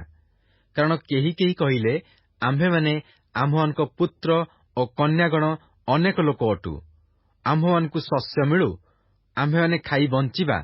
ମଧ୍ୟ ଆଉ କେହି କେହି କହିଲେ, ଆମ୍ଭେମାନେ ଆପଣା ଆପଣା ଶସ୍ୟକ୍ଷେତ୍ର ଓ ଦ୍ରାକ୍ଷାକ୍ଷେତ୍ର ଓ ଗୃହ ବନ୍ଧକ ରଖିଅଛୁ, ଆମ୍ଭମାନଙ୍କୁ ଶସ୍ୟ ମିଳୁ, କାରଣ ଏ ଦୁର୍ଭିକ୍ଷ ସମୟ। ଆହୁରି କେତେକେ କହିଲେ, ଆମ୍ଭେମାନେ ରାଜକର ନିମନ୍ତେ ଆପଣା ଆପଣା ଶସ୍ୟକ୍ଷେତ୍ର ଓ ଦ୍ରାକ୍ଷାକ୍ଷେତ୍ର ବନ୍ଧକ ରଖି ମୁଦ୍ରା ଋଣ କରିଅଛୁ। ମାତ୍ର ଆମ୍ଭମାନଙ୍କ ଶରୀର ଆମ୍ଭମାନଙ୍କ ଭ୍ରାତୃଗଣର ଶରୀର ସମାନ, ଆମ୍ଭମାନଙ୍କ ସନ୍ତାନଗଣ ସେମାନଙ୍କ ସନ୍ତାନଗଣର ସମାନ। ତଥାପି ଦେଖ, ଆମ୍ଭେମାନେ ଆପଣା ଆପଣା ପୁତ୍ର ଓ କନ୍ୟାଗଣକୁ ଦାସ ହେବା ପାଇଁ ଦାସତାବସ୍ଥାକୁ ଆଣୁଅଛୁ। ପୁଣି ଆମ୍ଭମାନଙ୍କ କନ୍ୟାଗଣ ମଧ୍ୟରୁ କେହି କେହି ଦାସତାବସ୍ଥାକୁ ଅଣାଯାଇ ସାରିଲେଣି। ଆଉ ଆମ୍ଭମାନଙ୍କର କିଛି ଆୟତ ନାହିଁ, କାରଣ ଅନ୍ୟ ଲୋକମାନେ ଆମ୍ଭମାନଙ୍କର ଶସ୍ୟକ୍ଷେତ୍ର ଓ ଦ୍ରାକ୍ଷାକ୍ଷେତ୍ର ଧରିଅଛନ୍ତି। ସେତେବେଳେ ମୁଁ ସେମାନଙ୍କର କ୍ରନ୍ଦନ ଓ ଏହି କଥା ସବୁ ଶୁଣି ଅତ୍ୟନ୍ତ କ୍ରୁଦ୍ଧ ହେଲି। ଆଉ ମୁଁ ଆପଣା ମନରେ ବିବେଚନା କଲି। ପୁଣି କୁଳୀନମାନଙ୍କର ଓ ଅଧ୍ୟକ୍ଷମାନଙ୍କର ସଙ୍ଗେ ବାଦାନୁବାଦ କରି ସେମାନଙ୍କୁ କହିଲି, ତୁମ୍ଭେମାନେ ପ୍ରତ୍ୟେକେ ଆପଣା ଆପଣା ଭାଇଠାରୁ ସୁଧ ନେଉଅଛ। ତହୁଁ ମୁଁ ସେମାନଙ୍କ ବିରୁଦ୍ଧରେ ମହାସଭା କଲି। ଆଉ ମୁଁ ସେମାନଙ୍କୁ କହିଲି, ଆମ୍ଭମାନଙ୍କର ଯିହୁଦୀୟ ଭାଇମାନେ ଅନ୍ୟ ଦେଶୀୟମାନଙ୍କ ନିକଟରେ ବିକା ଯାଇଥିଲେ। ଆମ୍ଭେମାନେ ସେମାନଙ୍କୁ ଆପଣା ସାଧ୍ୟାନୁସାରେ ମୁକ୍ତ କରିଅଛୁ। ଏବେ ତୁମେମାନେ କଣ ଆପଣା ଭାଇମାନଙ୍କୁ ବିକିବ ଓ ସେମାନେ କଣ ଆମ୍ଭମାନଙ୍କ ନିକଟରେ ବିକାଯିବେ? ଏଥିରେ ସେମାନେ ନୀରବ ହେଲେ, କିଛି ଉତ୍ତର ଦେଇପାରିଲେ ନାହିଁ। ଆହୁରି ମୁଁ କହିଲି, ତୁମେମାନେ ଯେଉଁ କାର୍ଯ୍ୟ କରୁଅଛ ତାହା ଭଲ ନୁହେଁ। ଆମ୍ଭମାନଙ୍କ ଶତ୍ରୁ ଅନ୍ୟ ଦେଶୀୟମାନଙ୍କର ଧିକ୍କାର ସକାଶୁ ଆମ୍ଭମାନଙ୍କ ପରମେଶ୍ୱରଙ୍କ ପ୍ରତି ଭୟରେ ଆଚରଣ କରିବା କଣ ତୁମମାନଙ୍କର ଉଚିତ ନୁହେଁ? ମଧ୍ୟ ମୁଁ, ମୋ ଭାଇମାନେ ଓ ମୋହର ଦାସମାନେ ସୁଧରେ ସେମାନଙ୍କୁ ମୁଦ୍ରା ଓ ଶସ୍ୟ ଋଣ ଦେଉଅଛୁ। ମୁଁ ବିନୟ କରୁଅଛି, ଆମ୍ଭେମାନେ ଏହି ସୁଧ ଛାଡ଼ିଦେଉ। ମୁଁ ବିନୟ କରୁଅଛି, ତୁମେମାନେ ସେମାନଙ୍କର ଶସ୍ୟକ୍ଷେତ୍ର, ସେମାନଙ୍କର ଦ୍ରାକ୍ଷାକ୍ଷେତ୍ର, ସେମାନଙ୍କର ଜିତକ୍ଷେତ୍ର ଓ ସେମାନଙ୍କର ଗୃହ ମଧ୍ୟ ସେମାନଙ୍କଠାରୁ ମୁଦ୍ରା ଓ ଶସ୍ୟ, ଦ୍ରାକ୍ଷାରସ ଓ ତୈଳର ଶତକଡ଼ା ଯେଉଁ ବୃଦ୍ଧି ତୁମେମାନେ ନେଇଅଛ, ତାହା ଆଜି ସେମାନଙ୍କୁ ଫେରାଇ ଦିଅ। ତହିଁରେ ସେମାନେ କହିଲେ, ଆମ୍ଭେମାନେ ଫେରାଇ ଦେବୁ ଓ ସେମାନଙ୍କୁ କିଛି ମାଗିବୁ ନାହିଁ। ଆପଣ ଯେପରି କହୁଅଛନ୍ତି, ଆମ୍ଭେମାନେ ସେପରି କରିବୁ। ତହୁଁ ମୁଁ ଯାଜକମାନଙ୍କୁ ଡାକି ଏହି ପ୍ରତିଜ୍ଞାନୁସାରେ ସେମାନେ ଯେପରି କର୍ମ କରିବେ, ଏଥିପାଇଁ ସେମାନଙ୍କୁ ଶପଥ କରାଇଲି। ମଧ୍ୟ ମୁଁ ଆପଣା ଅଣ୍ଟି ଝାଡ଼ି ଦେଇ କହିଲି, ଯେ କେହି ଏହି ପ୍ରତିଜ୍ଞା ପ୍ରତିପାଳନ କରିବ ନାହିଁ, ପରମେଶ୍ୱର ତାହାର ଗୃହ ଓ ପରିଶ୍ରମର ଫଳରୁ ତାହାକୁ ଏହିପରି ଝାଡ଼ି ଦେଉନ୍ତୁ। ସେ ଏହି ରୂପେ ଝଡ଼ାଯାଉ ଓ ଶୂନ୍ୟ ହେଉ। ତହିଁରେ ସମସ୍ତ ସମାଜ ଆମେନ୍ କହିଲେ ଓ ସଦାପ୍ରଭୁଙ୍କର ପ୍ରଶଂସା କଲେ। ଏଥି ଉତ୍ତାରେ ଲୋକମାନେ ଏହି ପ୍ରତିଜ୍ଞାନୁସାରେ କର୍ମ କଲେ। ଆହୁରି ମୁଁ ଯିହୁଦା ଦେଶରେ ସେମାନଙ୍କର ଅଧ୍ୟକ୍ଷ ପଦରେ ନିଯୁକ୍ତ ଥିବା ସମୟଠାରୁ, ଅର୍ଥାତ୍ ଅର୍ତ୍ତକ୍ଷସ୍ତ ରାଜାର ଅଧିକାରର 20 ବର୍ଷଠାରୁ 32 ବର୍ଷ ପର୍ଯ୍ୟନ୍ତ 12 ବର୍ଷ ମୁଁ ଓ ମୋ ଭାତୃଗଣ ଦେଶାଧ୍ୟକ୍ଷର ବୃତ୍ତି ଭୋଗ କଲୁ ନାହିଁ। ମାତ୍ର ମୋହର ପୂର୍ବବର୍ତ୍ତୀ ଦେଶାଧ୍ୟକ୍ଷମାନଙ୍କ ବ୍ୟୟଭାର ଲୋକମାନଙ୍କୁ ବହିବାକୁ ପଡ଼ିଲା। ଆଉ ସେମାନେ 40 ସେକଲ ରୂପା ଛଡ଼ା ଲୋକମାନଙ୍କଠାରୁ ଖାଦ୍ୟ ଓ ଦ୍ରାକ୍ଷାରସ ନେଲେ। କେବଳ ତାହା ନୁହେଁ, ସେମାନଙ୍କ ଦାସମାନେ ଲୋକମାନଙ୍କ ଉପରେ କର୍ତ୍ତୃତ୍ୱ କଲେ। ମାତ୍ର ପରମେଶ୍ୱରଙ୍କ ପ୍ରତି ଭୟ ସକାଶୁ ମୁଁ ସେପରି କଲି ନାହିଁ। ଆହୁରି ମୁଁ ଏହି ପ୍ରାଚୀର କର୍ମରେ ଲାଗି ରହିଲି ଓ ଆମ୍ଭେମାନେ କୌଣସି ଭୂମି କିଣିଲୁ ନାହିଁ। ପୁଣି ମୋହର ଦାସ ସମସ୍ତେ ସେଠାରେ କାର୍ଯ୍ୟରେ ଏକତ୍ରିତ ହେଲେ। ତଥାପି ଆମ୍ଭମାନଙ୍କ ଚତୁର୍ଦ୍ଦିଗସ୍ଥ ଅନ୍ୟ ଦେଶୀୟମାନଙ୍କ ମଧ୍ୟରୁ ଆମ୍ଭମାନଙ୍କ ନିକଟକୁ ଆଗତ ଲୋକମାନଙ୍କ ଛଡ଼ା ଯିହୁଦୀ ଓ ଅଧ୍ୟକ୍ଷ 150 ଲୋକ ମୋ ଭୋଜନାସନରେ ବସିଲେ। ସେ ସମୟରେ ପ୍ରତିଦିନ ଏକ ବଳଦ ଓ 6ଟି ବଛା ମେଷ ପାକ କରାଗଲା। ମଧ୍ୟ ମୋ ପାଇଁ କେତେକ ପକ୍ଷୀ ପାକ କରାଗଲା ଓ 10 ଦିନରେ ଥରେ ସର୍ବପ୍ରକାର ଦ୍ରାକ୍ଷାରସ ଆୟୋଜନ କରାଗଲା। ତଥାପି ମୁଁ ଏସବୁ ଲାଗି ଦେଶାଧ୍ୟକ୍ଷର ବୃତ୍ତି ଚାହିଁଲି ନାହିଁ, କାରଣ ଏହି ଲୋକଙ୍କ ଉପରେ ଦାସତ୍ୱର ଭାର ଗୁରୁତର ହୋଇଥିଲା। ହେ ମୋହର ପରମେଶ୍ୱର, ମୁଁ ଏହି ଲୋକମାନଙ୍କ ନିମନ୍ତେ ଯେ କାର୍ଯ୍ୟ କରିଅଛି, ମୋ ପକ୍ଷରେ ମଙ୍ଗଳ ନିମନ୍ତେ ତାହା ସବୁ ସ୍ମରଣ କର। ନିହିମିୟା ଅଧ୍ୟାୟ 6। ଅନନ୍ତର ମୁଁ ପ୍ରାଚୀର ଗଢ଼ିଅଛି ଓ ତହିଁ ମଧ୍ୟରେ ଆଉ ଭଗ୍ନ ସ୍ଥାନ ନାହିଁ, ଏହି ସମ୍ବାଦ ସନବଲଟ ଓ ଟୋବିୟ ଓ ଆରବୀୟ ଗେଶମ ଓ ଆମ୍ଭମାନଙ୍କ ଅନ୍ୟାନ୍ୟ ଶତ୍ରୁଙ୍କୁ ଦିଆଗଲା। ତଥାପି ଏ ସମୟରେ ମୁଁ ନଗର ଦ୍ୱାର ସବୁରେ କବାଟ ଝୁଲାଇ ନଥିଲି। ସେତେବେଳେ ସନବଲଟ ଓ ଗେଶମ ମୋ କତିକି ଲୋକ ପଠାଇ କହିଲେ, ଆସ, ଆମ୍ଭେମାନେ ଓନପଦାସ୍ଥିତ କୌଣସି ଏକ ଗ୍ରାମରେ ଏକତ୍ରିତ ହେଉ। ମାତ୍ର ସେମାନେ ମୋହର ଅନିଷ୍ଟ କରିବାକୁ ବିଚାର କରିଥିଲେ। ଏଥିରେ ମୁଁ ସେମାନଙ୍କ ନିକଟକୁ ଦୂତଗଣ ପଠାଇ କହିଲି, ମୁଁ ଏକ ମହତ୍ କର୍ମ କରୁଅଛି, ଏଥିପାଇଁ ଓହ୍ଲାଇ ଆସି ନ ପାରେ। କାର୍ଯ୍ୟ ଛାଡ଼ି ତୁମମାନଙ୍କ ନିକଟକୁ ଓହ୍ଲାଇ ଯାଇ କାହିଁକି କାର୍ଯ୍ୟ ବନ୍ଦ କରିବି? ଏହି ପ୍ରକାରେ ସେମାନେ 4 ଥର ମୋ ନିକଟକୁ ଲୋକ ପଠାଇଲେ। ମାତ୍ର ମୁଁ ସେମାନଙ୍କୁ ସେହି ପ୍ରକାର ଉତ୍ତର ଦେଲି। ଏଉତରେ ସନବଲଟ ଆପଣା ଦାସ ହାତରେ ଖଣ୍ଡେ ଖୋଲା ଚିଠି ଦେଇ 5ମ ଥର ସେହି ପ୍ରକାରେ ମୋ ନିକଟକୁ ପଠାଇଲା। ତହିଁରେ ଏହା ଲେଖା ଥିଲା, ଗୋଷ୍ଠୀମାନଙ୍କ ମଧ୍ୟରେ ଏହି ଜନରବ ହୋଇଅଛି ମଧ୍ୟ ଗସ୍ମୁ ଏହା କହୁଅଛି ଯେ, ତୁମ୍ଭେ ଓ ଜିହୁଦୀୟମାନେ ରାଜଦ୍ରୋହ କରିବାକୁ ବିଚାର କରୁଅଛ। ତହିଁ ନିମନ୍ତେ ତୁମ୍ଭେ ପ୍ରାଚୀର ନିର୍ମାଣ କରୁଅଛ। ଏହି ଜନରବ ଅନୁସାରେ ତୁମ୍ଭେ ସେମାନଙ୍କର ରାଜା ହେବାକୁ ଇଚ୍ଛା କରୁଅଛ। ଆହୁରି ଜିହୁଦାରେ ଏକ ରାଜା ଅଛନ୍ତି ବୋଲି ଆପଣା ବିଷୟ ଜେରୁସାଲେମରେ ଘୋଷଣା କରିବା ପାଇଁ ତୁମ୍ଭେ ଭବିଷ୍ୟତ ବକ୍ତାମାନଙ୍କୁ ନିଯୁକ୍ତ କରିଅଛ। ଏହି ଜନରବ ରାଜାଙ୍କ ନିକଟରେ ଉପସ୍ଥିତ ହେବ। ଏହେତୁ ଏବେ ଆସ, ଆମ୍ଭେମାନେ ଏକତ୍ର ମନ୍ତ୍ରଣା କରୁ। ତହୁଁ ମୁଁ ତାହା ନିକଟକୁ କହି ପଠାଇଲି, ତୁମ୍ଭେ ଯାହା କହୁଅଛ ସେପରି କୌଣସି କାର୍ଯ୍ୟ କରାଯାଉନାହିଁ। ତୁମ୍ଭେ କେବଳ ଆପଣା ମନରୁ ତାହା ସବୁ କଳ୍ପନା କରୁଅଛ। ଏହି କର୍ମରେ ସେମାନଙ୍କର ହସ୍ତ ଦୁର୍ବଳ ହେଲେ ତାହା ସମାପ୍ତ ନୋହିବ ବୋଲି ସେ ସମସ୍ତେ ଆମ୍ଭମାନଙ୍କୁ ଭୀତ କରିବାକୁ ଇଚ୍ଛା କଲେ। ଏଣୁ ହେ ପରମେଶ୍ୱର, ମୋହର ହସ୍ତ ସବଳ କର। ଏଥିଉତ୍ତାରେ ମହେଟବେଲର ପୌତ୍ର ଦଲାୟର ପୁତ୍ର ଯେଉଁ ସମୟ ରୁଦ୍ଧ ଥିଲା, ମୁଁ ତାହା ଗୃହକୁ ଗଲି। ତହୁଁ ସେ କହିଲା, ଆମ୍ଭେମାନେ ପରମେଶ୍ୱରଙ୍କ ଗୃହରେ ମନ୍ଦିର ମଧ୍ୟରେ ଏକତ୍ରିତ ହେଉ ଓ ମନ୍ଦିରର ଦ୍ୱାର ସବୁ ବନ୍ଦ କରୁ, କାରଣ ସେମାନେ ତୁମ୍ଭକୁ ବଦ୍ଧ କରିବାକୁ ଆସିବେ। ରାତ୍ରିରେ ସେମାନେ ତୁମ୍ଭକୁ ବଦ୍ଧ କରିବାକୁ ଆସିବେ। ତହିଁରେ ମୁଁ କହିଲି, ମୋ ପରି ଲୋକ କଣ ପଳାଇବ? ମୋ ପରି ହୋଇ ପ୍ରାଣ ବଞ୍ଚାଇବା ପାଇଁ ଯେ ମନ୍ଦିର ଭିତରକୁ ଯିବ, ଏପରି କିଏ ଅଛି? ମୁଁ ଭିତରକୁ ଯିବି ନାହିଁ। ମାତ୍ର ମୁଁ ଚିହ୍ନିଲି, ଆଉ ଦେଖ, ପରମେଶ୍ୱର ତାହାକୁ ପଠାଇ ନ ଥିଲେ।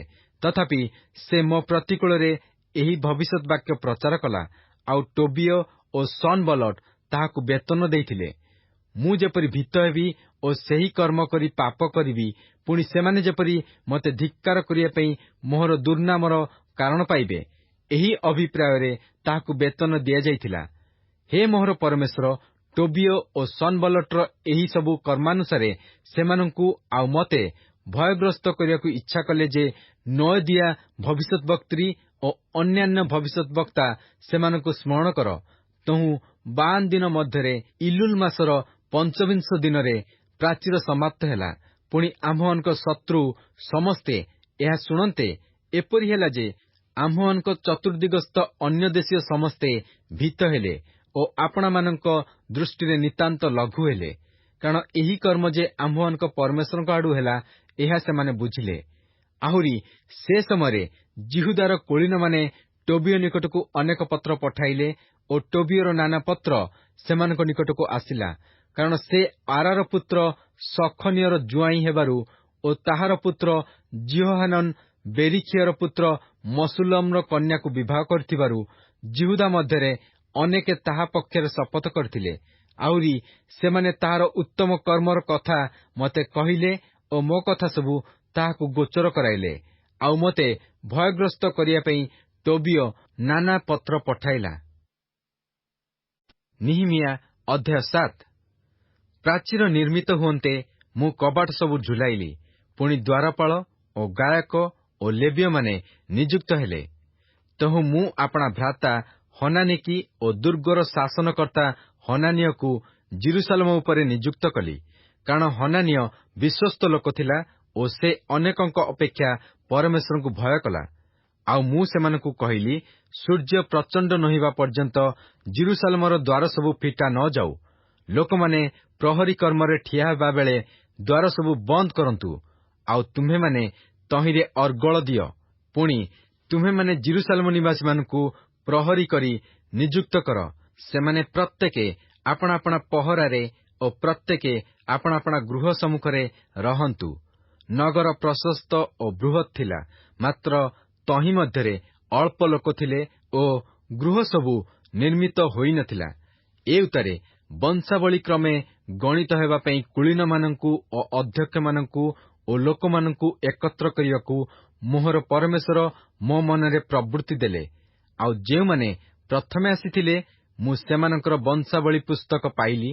ତହିଁରେ ଏହା ଲେଖାଥିବାର ଦେଖିଲି, ଯଥା ଯେଉଁମାନେ ବନ୍ଦୀ ରୂପେ ନୀତ ହୋଇଥିଲେ, ସେମାନଙ୍କ ମଧ୍ୟରୁ ପ୍ରଦେଶୀୟ ଏହି ସନ୍ତାନଗଣ ପ୍ରତ୍ୟେକେ ଜିରୁସାଲମ ଓ ଜିହୁଦାସ୍ଥିତ ଆପଣା ଆପଣା ନଗରକୁ ଫେରିଆସିଲେ। ବାବିଲର ରାଜା ନବୁକଦନେସ୍ସର ଏମାନଙ୍କୁ ନେଇଯାଇଥିଲା। ଏମାନେ ସରୁବାବିଲ, ଜେସୁୟ, ନିହିମିୟା, ଅସରୀୟ, ରୟମା, ନହମାନି, ମର୍ଦ୍ଦୋଖେୟ, ବିଲସନ, ମିସ୍ପର, ବିଗବୟ, ନହୁମ, ବାନା ସଙ୍ଗେ ଫେରିଆସିଲେ। ଇସ୍ରାଏଲ ବଂଶୀୟ ପୁରୁଷଗଣର ସଂଖ୍ୟା ଏହି, ଯଥା ପରିୟସର ସନ୍ତାନ 2172 ଜଣ, ସଫଟିୟର ସନ୍ତାନ 372 ଜଣ, ଆରହର ସନ୍ତାନ 6052 ଜଣ।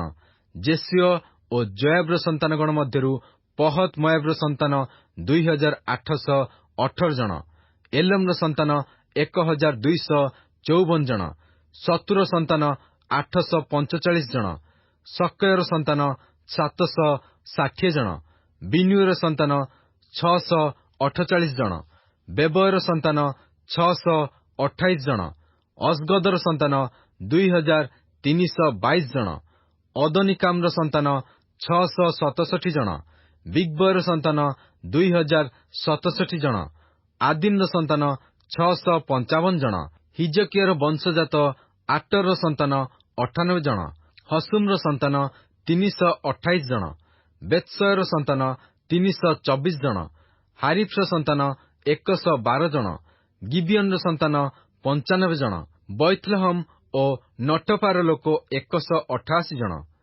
ଅନାଥୋତର ଲୋକ 128 ଜଣ, ବୈତ ଅସ୍ମାବତ୍ର ଲୋକ 42 ଜଣ, କିରିୟତ ଜିଆରିମର, କଫିରାର ଓ ବେରୋତର ଲୋକ 743 ଜଣ, ରାମା ଓ ଗେବାର ଲୋକ 621 ଜଣ, ମିକ୍ମସର ଲୋକ 122 ଜଣ, ବୈଥେଲ ଓ ଅଇର ଲୋକ 123 ଜଣ, ଅନ୍ୟ ନବର ଲୋକ 52 ଜଣ, ଅନ୍ୟ ଏଲମର ସନ୍ତାନ 1254 ଜଣ, ହାରିମର ସନ୍ତାନ 320 ଜଣ, ଜିରିହର ସନ୍ତାନ 345 ଜଣ, ଲୋଦ, ହାଦିଦ ଓ ଓନର ସନ୍ତାନ 721 ଜଣ, ସନାୟର ସନ୍ତାନ 3930 ଜଣ।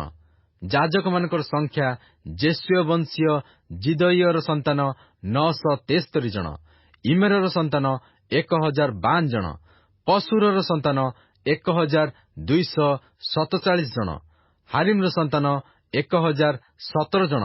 ଲେବୀୟମାନଙ୍କର ସଂଖ୍ୟା ହେଦବାର ସନ୍ତାନମାନଙ୍କ ମଧ୍ୟରୁ ଜେସୁୟର, କଦ୍ମିଏଲର ସନ୍ତାନ 74 ଜଣ, ଗାୟକମାନଙ୍କ ସଂଖ୍ୟା ଆସଫର ସନ୍ତାନ 148 ଜଣ, ଦ୍ୱାରପାଳମାନଙ୍କର ସଂଖ୍ୟା ସଲୁମର ସନ୍ତାନ, ଆଟରର ସନ୍ତାନ, ଟଲମନର ସନ୍ତାନ, ଅକ୍କୁବର ସନ୍ତାନ, ହଟିଟାର ସନ୍ତାନ, ଶୋବୟର ସନ୍ତାନ 138 ଜଣ।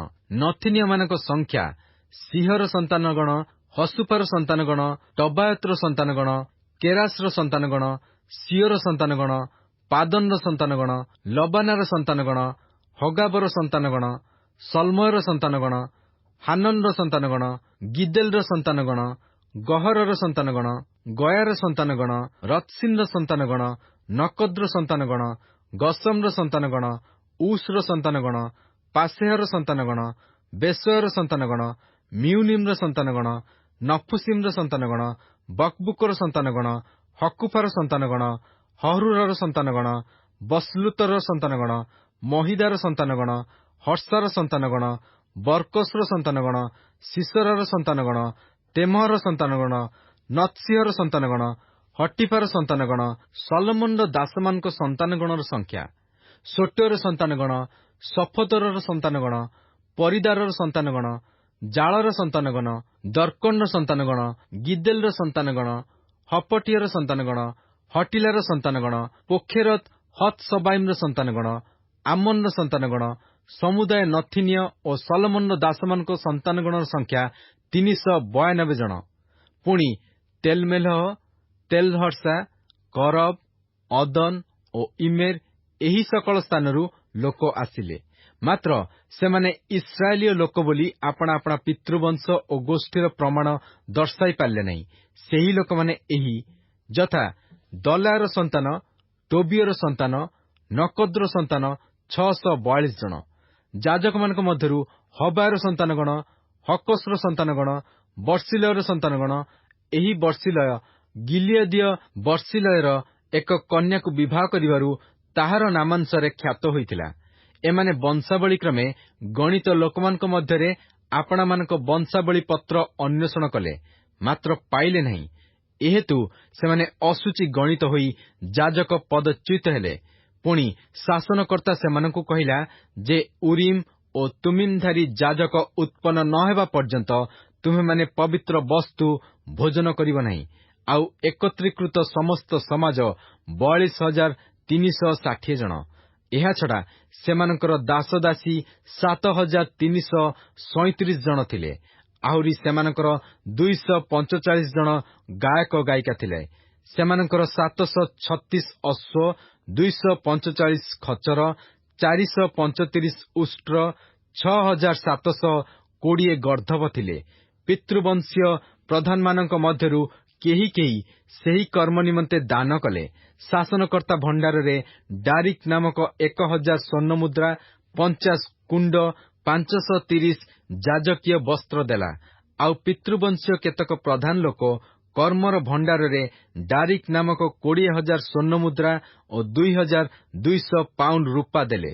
ଅନ୍ୟ ଲୋକ ସମସ୍ତେ ଡାରିକ୍ ନାମକ 20,000 ସ୍ୱର୍ଣ୍ଣମୁଦ୍ରା ଓ 2,000 ପାଉଣ୍ଡ ରୂପା ଓ 67 ଯାଜକୀୟ ବସ୍ତ୍ର ଦେଲେ।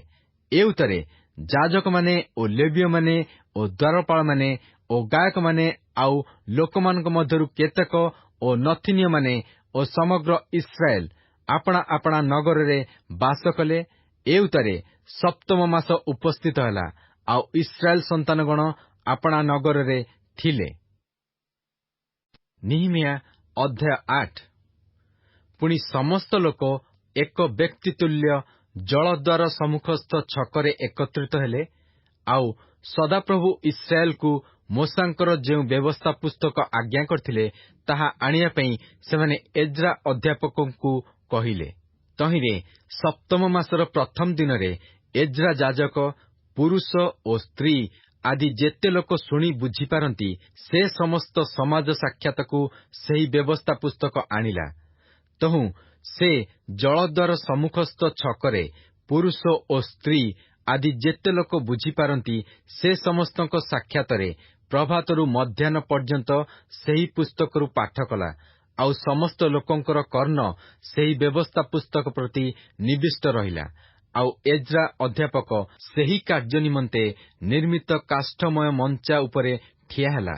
ଆଉ ଦକ୍ଷିଣ ପାର୍ଶ୍ୱରେ ତାହା ନିକଟରେ ମତ୍ତଥିୟ ଓ ସେମା ଓ ଅନାୟ ଓ ଉରିୟ ଓ ହିଲ୍କିୟ ଓ ମାସେୟ ଠିଆ ହେଲେ।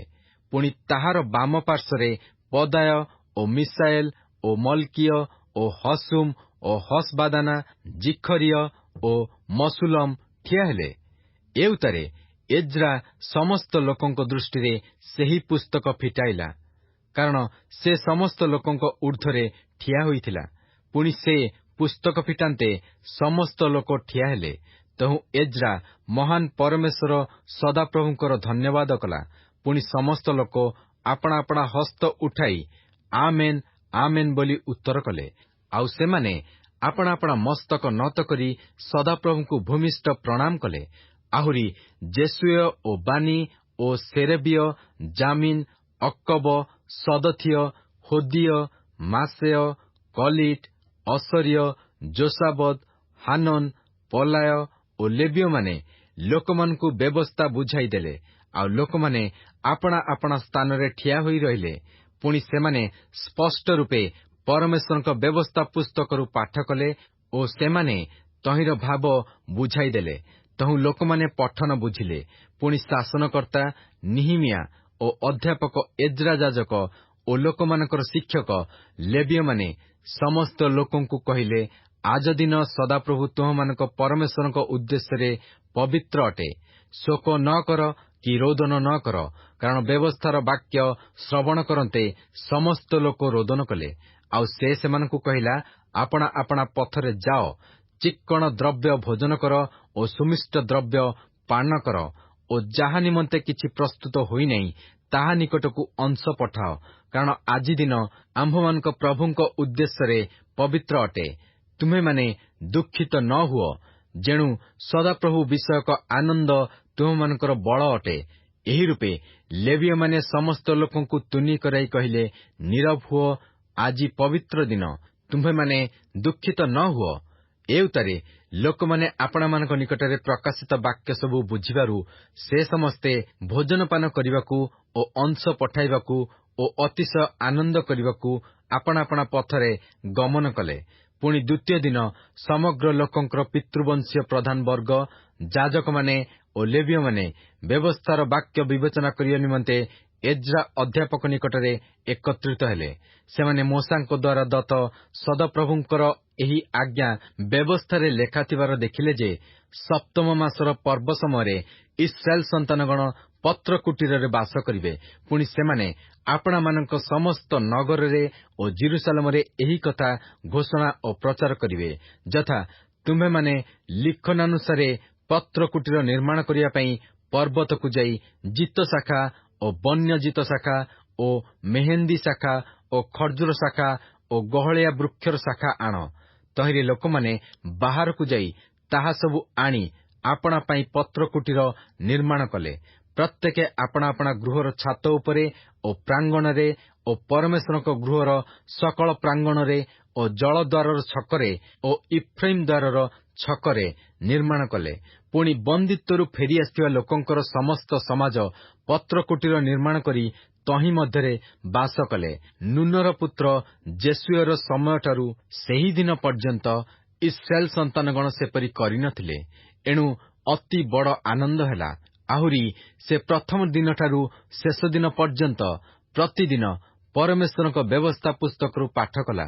ପୁଣି ଲୋକମାନେ 7 ଦିନ ପର୍ଯ୍ୟନ୍ତ ପର୍ବ ପାଳନ କଲେ। ଆଉ ବିଧାନାନୁସାରେ ଅଷ୍ଟମ ଦିନ ମହାସଭା ହେଲା। ନିହିମିୟା ଅଧ୍ୟାୟ 9।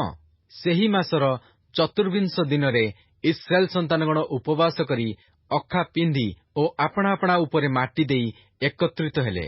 ଆଉ ଇସ୍ରାଏଲ୍ ବଂଶ ବିଦେଶୀୟ ସମସ୍ତଙ୍କଠାରୁ ଆପଣାମାନଙ୍କୁ ପୃଥକ୍ କଲେ। ପୁଣି ଠିଆ ହୋଇ ଆପଣା ଆପଣା ପାପ ଓ ଆପଣା ଆପଣା ପିତୃଲୋକଙ୍କର ଅପରାଧ ସ୍ୱୀକାର କଲେ। ପୁଣି ସେମାନେ ସ୍ୱ ସ୍ୱ ସ୍ଥାନରେ ଠିଆ ହୋଇ ଦିନର ଚତୁର୍ଥାଂଶ ପର୍ଯ୍ୟନ୍ତ ସଦାପ୍ରଭୁ ଆପଣମାନଙ୍କ ପରମେଶ୍ୱରଙ୍କ ବ୍ୟବସ୍ଥା ପୁସ୍ତକରୁ ପାଠ କଲେ ଓ ଅନ୍ୟ ଚତୁର୍ଥାଂଶ ପର୍ଯ୍ୟନ୍ତ ସେମାନେ ପାପ ସ୍ୱୀକାର କରି ସଦାପ୍ରଭୁ ଆପଣମାନଙ୍କ ପରମେଶ୍ୱରଙ୍କୁ ପ୍ରଣାମ କଲେ।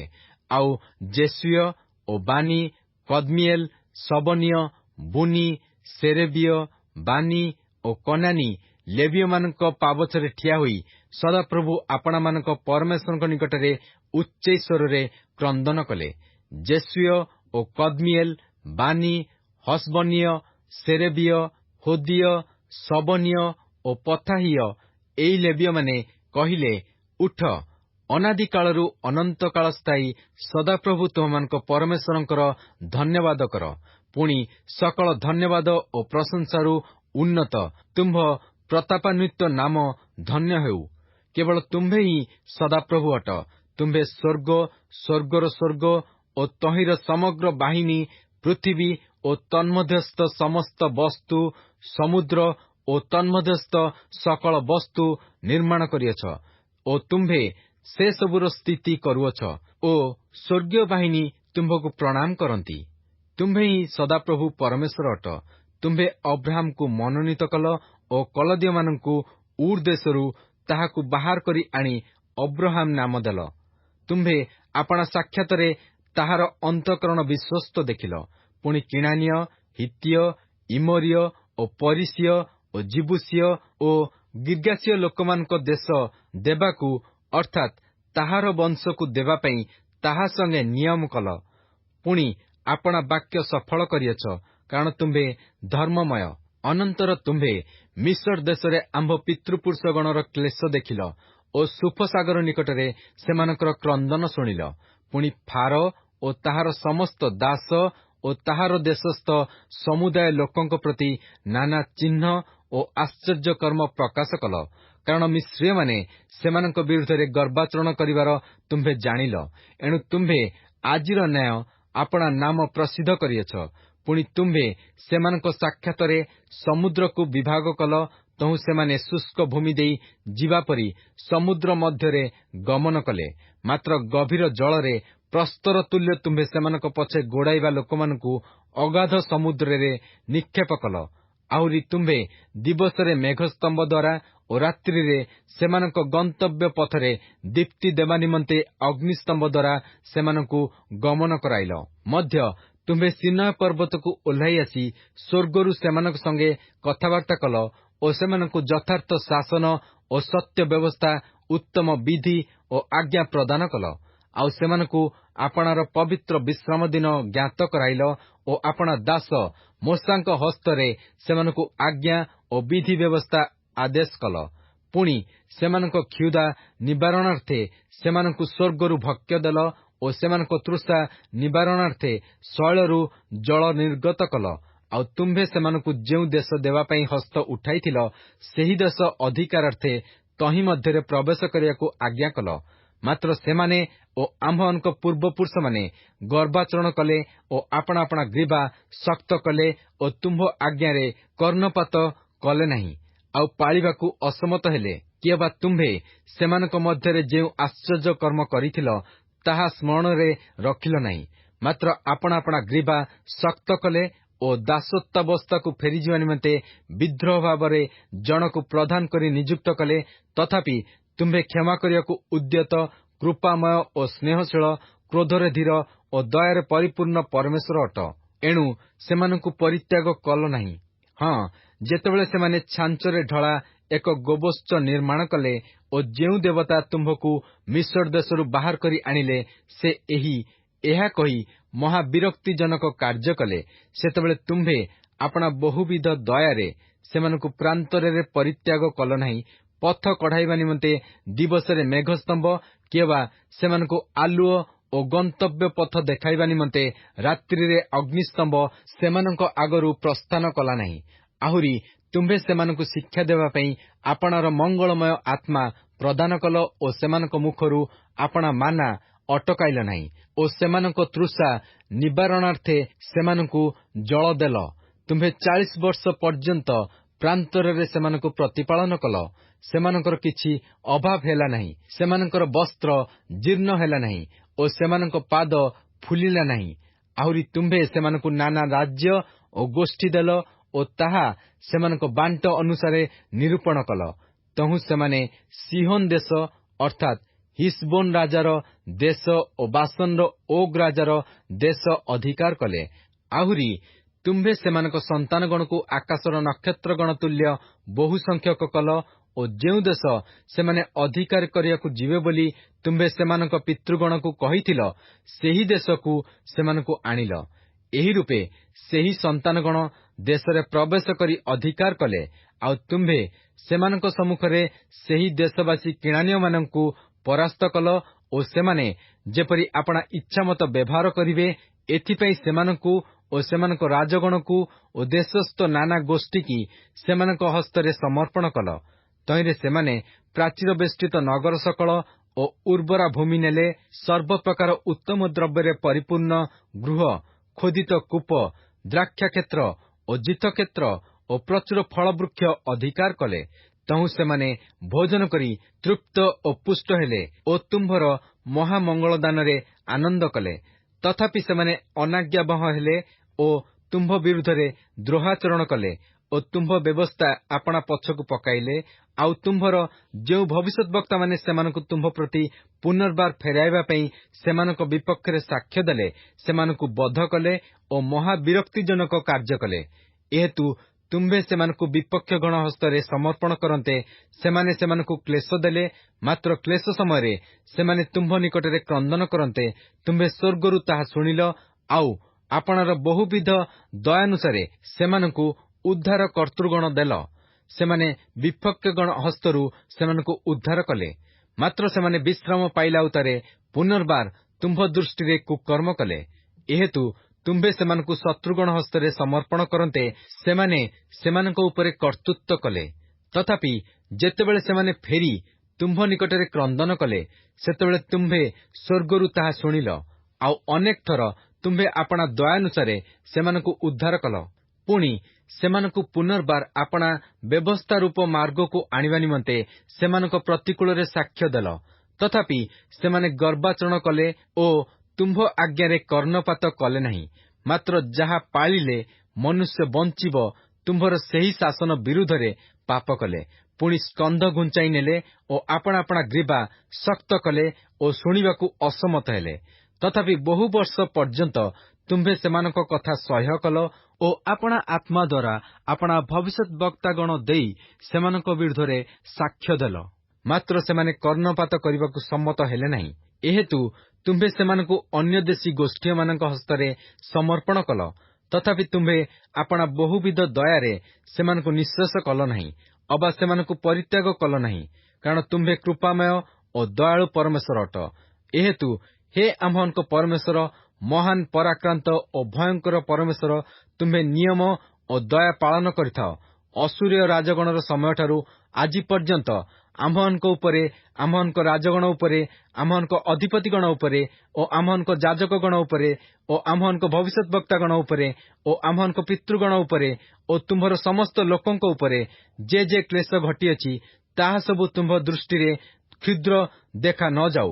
ତଥାପି ଆମ୍ଭମାନଙ୍କ ପ୍ରତି ଯାହା ଯାହା ଘଟିଅଛି, ସେସବୁରେ ତୁମ୍ଭେ ଧର୍ମମୟ ଅଟ, କାରଣ ତୁମ୍ଭେ ସତ୍ୟ ବ୍ୟବହାର କରିଅଛ। ମାତ୍ର ଆମ୍ଭେମାନେ ଦୁଷ୍କର୍ମ କରିଅଛୁ।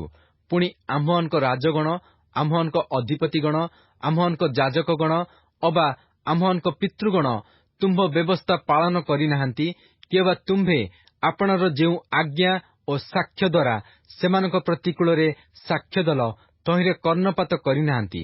ଯେଣୁ ସେମାନେ ଆପଣାମାନଙ୍କ ରାଜ୍ୟରେ, ସେମାନଙ୍କୁ ତୁମ୍ଭର ପ୍ରଦତ୍ତ ମହାମଙ୍ଗଳରେ ଓ ସେମାନଙ୍କ ସମ୍ମୁଖରେ ତୁମ୍ଭର ସମର୍ପିତ ପ୍ରଶସ୍ତ ଓ ଉର୍ବର ଦେଶରେ ତୁମ୍ଭର ସେବା କରିନାହାନ୍ତି କି ବା ଆପଣା ଆପଣା ଦୁଷ୍କର୍ମରୁ ଫେରିନାହାନ୍ତି।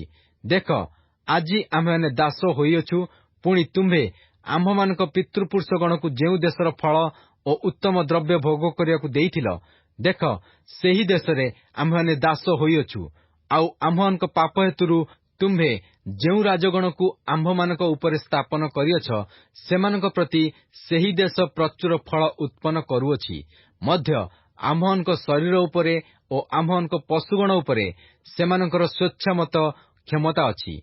ଆଉ ଆମ୍ଭେମାନେ ମହାକ୍ଲେଶରେ ଅଛୁ। ତଥାପି ଏସବୁ ଘଟିଲେ ହେଁ ଆମ୍ଭେମାନେ ଏକ ନିଶ୍ଚିତ ନିୟମ କରି ତାହା ଲେଖୁଅଛୁ। ଆଉ ଆମ୍ଭମାନଙ୍କ ଅଧିପତିମାନେ, ଆମ୍ଭମାନଙ୍କ ଲେବୀୟମାନେ ଓ ଆମ୍ଭମାନଙ୍କ ଯାଜକମାନେ ତାହା ମୋହରାଙ୍କିତ କରୁଅଛନ୍ତି। ନିହିମିୟା ଅଧ୍ୟାୟ 10। ମୋହରାଙ୍କନକାରୀମାନଙ୍କର ନାମ ଏହି, ଯଥା ହକ୍ଲିୟର ପୁତ୍ର ନିହିମିୟା ଶାସନକର୍ତ୍ତା ଓ ସିଦିକିୟ, ସରାୟ, ଅସରୀୟ, ଜିରିମିୟ, ପଶହୁର, ଅମରୀୟ, ମଲ୍କିୟ, ହଟୁସ୍, ଶବନ୍ୟ, ମଲ୍ଲୁକ, ହାରିମ୍, ମରେମୋତ୍, ଓବଦ୍ୟ, ଦାନିଏଲ, ଗିନଥୋନ, ବାରକ, ମଶୁଲମ, ଅବିୟ, ମିୟାମିନ୍, ମାସିୟ, ବିଲ୍ଗୟ, ସମୟ, ଏମାନେ ଯାଜକ ଥିଲେ। ଆଉ ଲେବୀୟଗଣ ଯଥା ଅସନୀୟର ପୁତ୍ର ଜେସୁୟ, ହେନାଦଦର ସନ୍ତାନଗଣ ମଧ୍ୟରୁ ବିନୁଇ ଓ କଦ୍ମିଏଲ, ପୁଣି ସେମାନଙ୍କର ଭ୍ରାତୃଗଣ ଶବନୀୟ, ହୋଦିୟ, କଲିଟ୍, ପଲାୟ, ହାନନ, ମିଖା, ରହୋବ, ହସବୀୟ, ସକ୍କୁର, ସେରେବୀୟ, ଶବନୀୟ, ହୋଦିୟ, ବାନି, ବନାନୁ। ଲୋକମାନଙ୍କର ପ୍ରଧାନ ବର୍ଗ ଯଥା ପରିୟସ୍, ପହତ ମୋୟାବ, ଏଲମ, ସତୁ, ବାନି, ବୁନି, ଅସଗଦ, ବେବୟ, ଅଦନୀୟ, ବିଗବୟ, ଆଦିନ, ଆଟେର, ହିଜିକିୟ, ଅସୁର, ହୋଦିୟ, ହସୁମ, ବେତ୍ସୟ, ହାରିଫ, ଅନାଥୋତ, ନୋବୟ, ମକ୍ପିୟସ୍, ମଶୁଲମ, ହେସିର, ମଶେସବେଲ, ସାଦକ, ଜିଦୁୟ, ପଲାଟିୟ, ହାନନ, ଅନାୟ, ହୋସେୟ, ହନାନୀୟ, ହସୁବ, ହୋଲେହେସ୍, ପିଲ୍ହ, ସୋବେକ, ରହୁମ, ହସବନା, ମାସେୟ, ପୁଣି ଅହିୟ, ହାନନ, ଅନାନ, ମଲ୍ଲୁକ, ହାରିମ, ବାନା। ପୁଣି ଲୋକମାନଙ୍କର ଅବଶିଷ୍ଟାଂଶ ଯାଜକମାନେ, ଲେବୀୟମାନେ, ଦ୍ୱାରପାଳମାନେ, ଗାୟକମାନେ, ନଥିନୀୟମାନେ ଓ ଯେ ସମସ୍ତ ଲୋକ ନାନା ଦେଶସ୍ଥ ଗୋଷ୍ଠୀମାନଙ୍କଠାରୁ ଆପଣମାନଙ୍କୁ ପୃଥକ କରି ପରମେଶ୍ୱରଙ୍କ ବ୍ୟବସ୍ଥାର ପକ୍ଷ ହୋଇଥିଲେ, ସେମାନେ ସେମାନଙ୍କର ଭାର୍ଯ୍ୟାଗଣ, ସେମାନଙ୍କର ପୁତ୍ରଗଣ ଓ ସେମାନଙ୍କର କନ୍ୟାଗଣ ପ୍ରତ୍ୟେକ ଜ୍ଞାନବାନ ଓ ବୁଦ୍ଧିମାନ ଲୋକ। ସେମାନେ ଆପଣମାନଙ୍କ ଭ୍ରାତୃଗଣ, ଆପଣମାନଙ୍କ କୁଳୀନଗଣ ପ୍ରତି ଆସକ୍ତ ହୋଇ ପରମେଶ୍ୱରଙ୍କ ଦାସ ମୋଶାଙ୍କ ଦ୍ୱାରା ଦତ୍ତ ପରମେଶ୍ୱରଙ୍କ ବ୍ୟବସ୍ଥାନୁସାରେ ଚାଲିବା ପାଇଁ ଓ ଆମ୍ଭମାନଙ୍କ ପ୍ରଭୁ ସଦାପ୍ରଭୁଙ୍କର ସମସ୍ତ ଆଜ୍ଞା ଓ ଶାସନ ଓ ବିଧି ମନୋଯୋଗ ପୂର୍ବକ ପାଳିବା ପାଇଁ ଶପଥ ଓ ପ୍ରତିଜ୍ଞା କଲେ। ଆଉ କହିଲେ, ଆମ୍ଭେମାନେ ଅନ୍ୟ ଦେଶୀୟ ଲୋକମାନଙ୍କୁ ଆପଣମାନଙ୍କ କନ୍ୟାଗଣ ଦେବୁ ନାହିଁ, କିମ୍ବା ଆପଣମାନଙ୍କ ପୁତ୍ରଗଣ ନିମନ୍ତେ ସେମାନଙ୍କ କନ୍ୟାଗଣ ଗ୍ରହଣ କରିବୁ ନାହିଁ। ଆଉ ଦେଶସ୍ଥ ଲୋକମାନେ ବିଶ୍ରାମ ବାରରେ କୌଣସି ପଦାର୍ଥ କି ଖାଦ୍ୟଦ୍ରବ୍ୟ ବିକିବାକୁ ଆଣିଲେ, ଆମ୍ଭେମାନେ ବିଶ୍ରାମ ଦିନରେ କି ଅନ୍ୟ କୌଣସି ପବିତ୍ର ଦିନରେ ସେମାନଙ୍କଠାରୁ ତାହା କିଣିବୁ ନାହିଁ। ଆଉ ସପ୍ତମ ବର୍ଷ ସର୍ବପ୍ରକାର ଋଣ ଆଦାୟ କରିବାର ଛାଡ଼ିଦେବୁ। ଆହୁରି ଆମ୍ଭେମାନେ ଆପଣମାନଙ୍କ ପରମେଶ୍ୱରଙ୍କ ସେବା କାର୍ଯ୍ୟ ନିମନ୍ତେ, ଅର୍ଥାତ୍ ଦର୍ଶନୀୟ ରୋଟିର ଓ ନିତ୍ୟ ଭକ୍ଷ୍ୟ ନୈବେଦ୍ୟର ଓ ନିତ୍ୟ ହୋମବଳିର, ବିଶ୍ରାମବାରର, ଅମାବାସ୍ୟାର, ନିରୂପିତ ପର୍ବାଦିର ଓ ପବିତ୍ର ଦ୍ରବ୍ୟାଦିର ଓ ଇସ୍ରାଏଲର ପ୍ରାୟଶ୍ଚିତାର୍ଥକ ପାପବଳିର ଓ ଆମ୍ଭମାନଙ୍କ ପରମେଶ୍ୱରଙ୍କ ଗୃହର ସମସ୍ତ କାର୍ଯ୍ୟ ନିମନ୍ତେ ପ୍ରତିବର୍ଷ 1 ସେକଲର ତୃତୀୟାଂଶ ଦାନ କରିବା ଭାର ଆପଣମାନଙ୍କ ଉପରେ ନେବାର ବିଧାନ କଲୁ। ପୁଣି ବ୍ୟବସ୍ଥାର ଲିଖନାନୁସାରେ ସଦାପ୍ରଭୁ ଆମ୍ଭମାନଙ୍କ ପରମେଶ୍ୱରଙ୍କ ଯଜ୍ଞବେଦୀ ଉପରେ ଜଳାଇବା ସକାଶେ ଆମ୍ଭମାନଙ୍କ ପିତୃବଂଶାନୁସାରେ ବର୍ଷକୁ ବର୍ଷ ନିରୂପିତ ସମୟରେ ଆମ୍ଭେମାନେ ପରମେଶ୍ୱରଙ୍କ ଗୃହକୁ କାଷ୍ଠ ଆଣିବା ନିମନ୍ତେ ଆମ୍ଭେମାନେ, ଅର୍ଥାତ୍ ଯାଜକମାନେ, ଲେବୀୟମାନେ ଓ ଲୋକମାନେ କାଷ୍ଠ ଦାନ ବିଷୟରେ ଗୁଲିବାଣ୍ଟ କଲୁ। ଆହୁରି ଆମ୍ଭମାନଙ୍କ ଭୂମିର ପ୍ରଥମଜାତ ଶସ୍ୟ ଓ ସର୍ବପ୍ରକାର ବୃକ୍ଷର ପ୍ରଥମଜାତ ଫଳ ବର୍ଷକୁ ବର୍ଷ ସଦାପ୍ରଭୁଙ୍କ ଗୃହକୁ ଆଣିବା ପାଇଁ ମଧ୍ୟ ବ୍ୟବସ୍ଥାର ଲିଖନାନୁସାରେ ଆମ୍ଭମାନଙ୍କ ସନ୍ତାନଗଣର ଓ ପଶୁଗଣର ପ୍ରଥମଜାତ ଓ ଆମ୍ଭମାନଙ୍କ ଗୋପଲ ଓ ମେଷପଲର ପ୍ରଥମଜାତମାନଙ୍କୁ ଆମ୍ଭମାନଙ୍କ ପରମେଶ୍ୱରଙ୍କ ଗୃହକୁ, ଆମ୍ଭମାନଙ୍କ ପରମେଶ୍ୱରଙ୍କ ଗୃହରେ ପରିଚର୍ଯ୍ୟାକାରୀ ଯାଜକମାନଙ୍କ ନିକଟକୁ ଆଣିବା ପାଇଁ, ପୁଣି ଆମ୍ଭମାନଙ୍କ ଚକଟା ମଇଦାର ଅଗ୍ନିମାଂସ ଓ ଆମ୍ଭମାନଙ୍କ ଉତ୍ତୋଳନୀୟ ଉପହାର ଓ ସର୍ବପ୍ରକାର ବୃକ୍ଷର ଫଳ, ଦ୍ରାକ୍ଷାରସ ଓ ତୈଳ ଯାଜକମାନଙ୍କ ନିକଟକୁ ଆମ୍ଭମାନଙ୍କ ପରମେଶ୍ୱରଙ୍କ ଗୃହର କୋଠରୀକି ଆଣିବା ପାଇଁ, ଆଉ ଭୂମିଜାତ ଦ୍ରବ୍ୟର ଦଶମାଂଶ ଲେବୀୟମାନଙ୍କ ନିକଟକୁ ଆଣିବା ପାଇଁ ସ୍ଥିର କଲୁ। କାରଣ ସେହି ଲେବୀୟମାନେ ଆମ୍ଭମାନଙ୍କ ସକଳ କୃଷି ନଗରରେ ଦଶମାଂଶ ଆଦାୟ କରନ୍ତି। ମାତ୍ର ଲେବୀୟମାନେ ଦଶମାଂଶ ଆଦାୟ କରିବା ସମୟରେ ହାରୋଣଙ୍କର ସନ୍ତାନ ଯାଜକ ଲେବୀୟମାନଙ୍କ ସଙ୍ଗେ ରହିବ। ଆଉ ଲେବୀୟମାନେ ପରମେଶ୍ୱରଙ୍କ ଗୃହସ୍ଥିତ ଭଣ୍ଡାର କୋଠରୀକି ଦଶମାଂଶର ଦଶମାଂଶ ଆଣିବେ। କାରଣ ପବିତ୍ର ସ୍ଥାନର ପାତ୍ର ସବୁ ଓ ପରିଚାରକ ଯାଜକମାନେ, ଆଉ ଦ୍ୱାରପାଳମାନେ ଓ ଗାୟକମାନେ ଯେଉଁ ସବୁ କୋଠରୀରେ ଥାଆନ୍ତି, ସେଠାକୁ ଇସ୍ରାଏଲ ସନ୍ତାନଗଣ ଓ ଲେବୀୟ ସନ୍ତାନଗଣ ଶସ୍ୟର, ଦ୍ରାକ୍ଷାରସର ଓ ତୈଳର ଉତ୍ତୋଳନୀୟ ଉପହାର ଆଣିବେ। ପୁଣି ଆମ୍ଭେମାନେ ଆପଣମାନଙ୍କ ପରମେଶ୍ୱରଙ୍କ ଗୃହ ପରିତ୍ୟାଗ କରିବୁ ନାହିଁ। ନିହମିୟା ଅଧ୍ୟାୟ 11। ପୁଣି ଲୋକମାନଙ୍କ ଅଧିପତି ବର୍ଗ ଜିରୁସାଲେମରେ ବାସ କଲେ ମଧ୍ୟ ଅବଶିଷ୍ଟ ଲୋକମାନେ ପବିତ୍ର ନଗର ଜିରୁସାଲେମରେ ବାସ କରିବା ନିମନ୍ତେ ପ୍ରତି 10 ଜଣ ମଧ୍ୟରୁ 1 ଜଣକୁ ସେ ସ୍ଥାନକୁ ଆଣିବା ପାଇଁ ଓ ଅନ୍ୟ 9 ଜଣଙ୍କୁ ଅନ୍ୟାନ୍ୟ ନଗରରେ ବାସ କରାଇବା ପାଇଁ ଗୁଳିବାଣ୍ଟ କଲେ। ଆଉ ଯେଉଁମାନେ ଜିରୁସାଲେମରେ ବାସ କରିବାକୁ ସ୍ୱେଚ୍ଛାପୂର୍ବକ ଆପଣାମାନଙ୍କୁ ସମର୍ପଣ କଲେ, ଲୋକମାନେ ସେମାନଙ୍କର ଧନ୍ୟବାଦ କଲେ। ପ୍ରଦେଶର ଏହି ପ୍ରଧାନ ବର୍ଗ ଜିରୁସାଲେମରେ ବାସ କଲେ, ମାତ୍ର ଜିହୁଦାର ନାନା ନଗରରେ ଲୋକମାନେ, ଅର୍ଥାତ୍ ଇସ୍ରାଏଲ, ଯାଜକମାନେ ଓ ଲେବୀୟମାନେ ଓ ନଥିନୀୟମାନେ ଓ ସଲୋମନଙ୍କର ଦାସଗଣର ସନ୍ତାନମାନେ ପ୍ରତ୍ୟେକେ ଆପଣା ଆପଣା ଅଧିକାରରେ ଆପଣା ଆପଣା ନଗରରେ ବାସ କଲେ। ପୁଣି ଜିହୁଦାର ସନ୍ତାନଗଣ ମଧ୍ୟରୁ ଓ ବିନ୍ୟାମିନର ସନ୍ତାନଗଣ ମଧ୍ୟରୁ କେତେକ ଲୋକ ଜିରୁସାଲେମରେ ବାସ କଲେ। ଜିହୁଦାର ସନ୍ତାନଗଣ ମଧ୍ୟରୁ ଉସିୟର ପୁତ୍ର ଅଥାୟ, ସେହି ଉସିୟ ଜିଖରିୟର ପୁତ୍ର, ଜିଖରିୟ ଅମରିୟର ପୁତ୍ର, ଅମରିୟ ସଫଟିୟର ପୁତ୍ର, ସଫଟିୟ ମହଲେଲର ପୁତ୍ର, ମହଲେଲ ପେରସ ସନ୍ତାନଗଣ ମଧ୍ୟରୁ ଜଣେ। ଆଉ ବାରୁକର ପୁତ୍ର ମାସେୟ, ସେହି ବାରୁକ କଲହୋସିର ପୁତ୍ର, କଲହୋସି ହସାୟର ପୁତ୍ର, ହସାୟ ଅଦାୟର ପୁତ୍ର, ଅଦାୟା ଜୟାରିବ୍ର ପୁତ୍ର, ଜୟାରିବ୍ ଜିଖରିୟର ପୁତ୍ର, ଜିଖରିୟ ସିଲୋନିର ପୁତ୍ର। ପେରସ୍ର ସନ୍ତାନ ସର୍ବସୁଦ୍ଧା 468 ଜଣ ବୀର ପୁରୁଷ ଜେରୁସାଲେମରେ ବାସ କଲେ। ବିନ୍ୟାମିନର ସନ୍ତାନଗଣ ଯଥା ମସୁଲମର ପୁତ୍ର ସଲୁ, ସେହି ମସୁଲମ ଜୋଏଦର ପୁତ୍ର, ଜୋଏଦ ପଦାୟର ପୁତ୍ର, ପଦାୟ କୋଲାୟର ପୁତ୍ର, କୋଲାୟ ମାସେୟର ପୁତ୍ର, ମାସେୟ ଇଥିଏଲର ପୁତ୍ର, ଇଥିଏଲ ଜିସାହର ପୁତ୍ର। ପୁଣି ତାହାଛଡ଼ା ଗଦୟ, ସଲୟ ଆଦି 928 ଜଣ। ଆଉ ଶିଖ୍ରିର ପୁତ୍ର ଜୋଏଲ ସେମାନଙ୍କର ଅଧ୍ୟକ୍ଷ ଥିଲା ଓ ହସନୟର ପୁତ୍ର ଜିହୁଦା ନଗରର ଦ୍ୱିତୀୟ କର୍ତ୍ତା ଥିଲା। ଯାଜକମାନଙ୍କ ମଧ୍ୟରୁ ଯଥା ଜୋୟାରିବ୍ର ପୁତ୍ର ଜିଦୟ, ଜାଖିନ୍, ହିଲ୍କିୟର ପୁତ୍ର ସରାୟ, ସେହି ହିଲ୍କିୟ ମସୁଲମର ପୁତ୍ର, ମସୁଲମ ସାଦକର ପୁତ୍ର, ସାଦକ ମରାୟତର ପୁତ୍ର, ମରାୟତ ଅହିଟୁବ୍ର ପୁତ୍ର, ଅହିଟୁବ୍ ପରମେଶ୍ୱରଙ୍କ ଗୃହର ଅଧ୍ୟକ୍ଷ ଥିଲା। ଗୃହର କର୍ମକାରୀ ସେମାନଙ୍କର ଭ୍ରାତୃଗଣ 822 ଜଣ ଥିଲେ। ପୁଣି ଜିରୋହମର ପୁତ୍ର ଅଦାୟା, ସେହି ଜିରୋହମ ପଲିଲୟର ପୁତ୍ର, ପଲିଲୟ ଅମ୍ସିର ପୁତ୍ର, ଅମ୍ସି ଜିଖରିୟର ପୁତ୍ର, ଜିଖରିୟ ପଶହୁରର ପୁତ୍ର, ପଶହୁର ମଲକିଏଲର ପୁତ୍ର। ପୁଣି ଅଦାୟାର ଭ୍ରାତୃଗଣ 242 ଜଣ ପିତୃବଂଶ ପ୍ରଧାନ ଥିଲେ। ଅସ୍ରେଲର ପୁତ୍ର ଅମସୟ, ସେହି ଅସ୍ରେଲ ଅହସୟର ପୁତ୍ର, ସେହି ଅହସୟ ମସିଲେମତର ପୁତ୍ର, ମସିଲେମତ ଇମେରର ପୁତ୍ର। ଆଉ ସେମାନଙ୍କ ଭ୍ରାତୃଗଣ 128 ଜଣ ମହାବିକ୍ରମଶାଳୀ ପୁରୁଷ ଥିଲେ ଓ ହଗବୋଲିମର ପୁତ୍ର ସବ୍ଦିଏଲ ସେମାନଙ୍କ ଅଧ୍ୟକ୍ଷ ଥିଲା। ଲେବିୟମାନଙ୍କ ମଧ୍ୟରୁ ଯଥା ହସୁବ୍ର ପୁତ୍ର ସମୟ, ସେହି ହସୁବ ଅସ୍ରିକାମର ପୁତ୍ର, ଅସ୍ରିକାମ ହସବିୟର ପୁତ୍ର, ହସବିୟ ବୁନିର ପୁତ୍ର। ଆହୁରି ଲେବିୟ ପ୍ରଧାନବର୍ଗ ମଧ୍ୟରୁ ଶବ୍ଦଥୟ ଓ ଯୋସାବଦ ପରମେଶ୍ୱରଙ୍କ ଗୃହର ବାହାର କାର୍ଯ୍ୟର ଅଧ୍ୟକ୍ଷ ଥିଲେ। ଆଉ ଆସଫର ବଂଶଜାତ ଶବ୍ଦିର ପୌତ୍ର ମିକାର ପୁତ୍ର ମତନୀୟ ପ୍ରାର୍ଥନାକାଳୀନ ଧନ୍ୟବାଦ ଆରମ୍ଭ କରିବାରେ ପ୍ରଧାନ ଥିଲା ଓ ତାହାର ଭ୍ରାତୃଗଣ ମଧ୍ୟରୁ ବକବୁକିୟ ଦ୍ୱିତୀୟ ଥିଲା।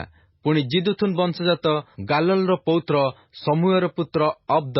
ପବିତ୍ର ନଗରସ୍ଥ ଲେବୀୟମାନେ ସର୍ବସୁଦ୍ଧା 284 ଜଣ ଥିଲେ। ଆହୁରି ଦ୍ୱାରପାଳ, ଅକ୍କୁବ, ଟଲମୋନ ଓ ନଗର ଦ୍ୱାର ସମୂହରେ ପ୍ରହରୀ କର୍ମକାରୀ ସେମାନଙ୍କର ଭ୍ରାତୃଗଣ 172 ଜଣ ଥିଲେ। ପୁଣି ଇସ୍ରାଏଲର ଯାଜକମାନଙ୍କର, ଲେବୀୟମାନଙ୍କ ଅବଶିଷ୍ଟ ଲୋକମାନେ ଜିହୁଦାର ସମସ୍ତ ନଗରରେ ପ୍ରତ୍ୟେକ ଆପଣା ଆପଣା ଅଧିକାରରେ ରହିଲେ। ନଥିନୀୟ ଲୋକମାନେ ଓଫଲରେ ବାସ କଲେ। ଆଉ ସିହ ଓ ଗିସ୍ପ ନଥିନୀୟମାନଙ୍କର ଅଧ୍ୟକ୍ଷ ଥିଲେ।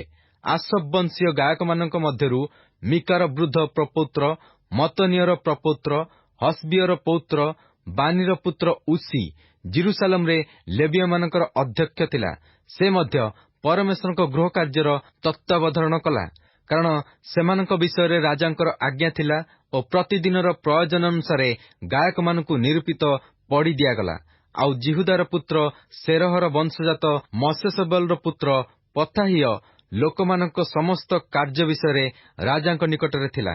ପୁଣି ଜିହୁଦାର ସନ୍ତାନଗଣ ମଧ୍ୟରୁ କେତେକ ନାନା ଗ୍ରାମ ଓ ତହିଁର କ୍ଷେତ୍ରରେ ଅର୍ଥାତ୍ କିରିୟତ ଅର୍ବ ଓ ତହିଁର ଉପନଗରରେ, ଦିବୋନ ଓ ତହିଁର ଉପନଗରରେ, ଜିକବସେଲ ଓ ତହିଁର ଗ୍ରାମରେ, ଆଉ ଜେସୁଏରେ, ମୋଲାଦାରେ ଓ ବୈତପେଲେଟରେ, ଆଉ ହତ୍ସର ସୁଏଲରେ, ବେର୍ସେବା ଓ ତହିଁର ଉପନଗରରେ, ଆଉ ସିକ୍ଲଗରେ, ମକୋନା ଓ ତହିଁର ଉପନଗରରେ, ଆଉ ଅଇନରିମୋନରେ, ସରାୟରେ ଓ ଜର୍ମୁତରେ, ସାନହୋ, ଅଦୁଲମ ଓ ତହିଁର ଗ୍ରାମରେ, ଲାଖିସ୍ ଓ ତହିଁର କ୍ଷେତ୍ରରେ, ଅସେକା ଓ ତହିଁର ଉପନଗରରେ ବାସ କଲେ।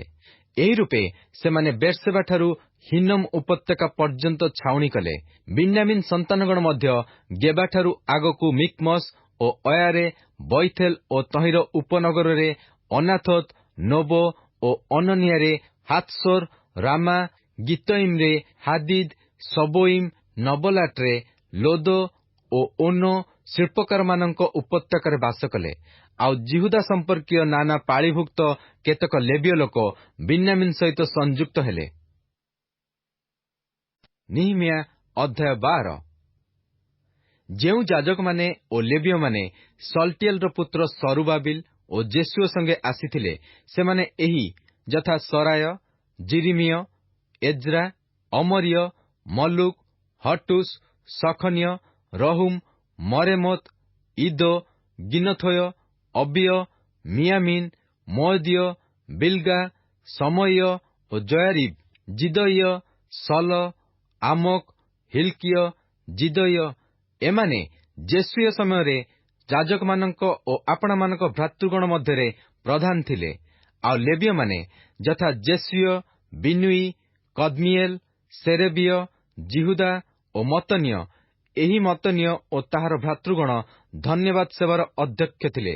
ମଧ୍ୟ ସେମାନଙ୍କର ଭ୍ରାତା ବକ୍ବୁକିୟ ଓ ଉନ୍ନି ସେମାନଙ୍କ ସମ୍ମୁଖରେ ପ୍ରହରୀ କର୍ମ କଲେ। ପୁଣି ଜେସୁୟର ପୁତ୍ର ଜୟାକିମ୍, ଜୟାକିମ୍ର ପୁତ୍ର ଇଲିଆସିବ୍ ଓ ଇଲିଆସିବ୍ର ପୁତ୍ର ଜୟାଦ, ଜୟାଦର ପୁତ୍ର ଜୋନାଥନ ଓ ଜୋନାଥନର ପୁତ୍ର ଜିଦୁୟ।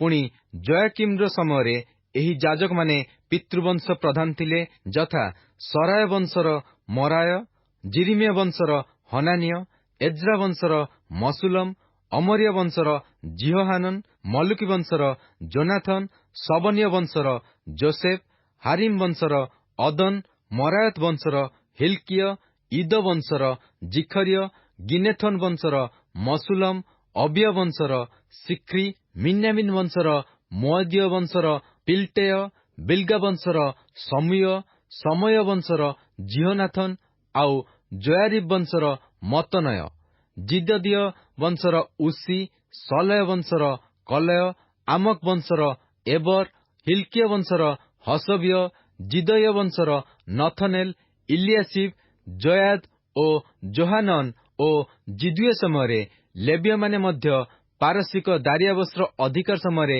ଯାଜକମାନେ ପିତୃବଂଶ ପ୍ରଧାନ ରୂପେ ବଂଶାବଳୀରେ ଲିଖିତ ହେଲେ। ଲେବୀ ବଂଶଜାତ ପିତୃବଂଶ ପ୍ରଧାନମାନଙ୍କ ନାମ ଇଲିଆସିବ୍ର ପୁତ୍ର ଯୋହାନନର ସମୟ ପର୍ଯ୍ୟନ୍ତ ବଂଶାବଳୀ ପୁସ୍ତକରେ ଲିଖିତ ହେଲା।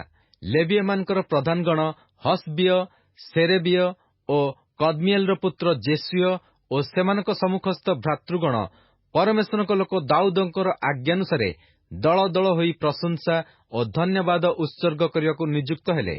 ମତନୀୟ ଓ ବକ୍ବୁକିୟ, ଓବଦୀୟ, ମସୁଲମ, ଟଲମୋନ, ଅକ୍କୁବ ଦ୍ୱାରପାଳ ହୋଇ ଦ୍ୱାର ନିକଟବର୍ତ୍ତୀ ଭଣ୍ଡାର ଗୃହ ସକଳର ପ୍ରହରୀ କର୍ମ କଲେ।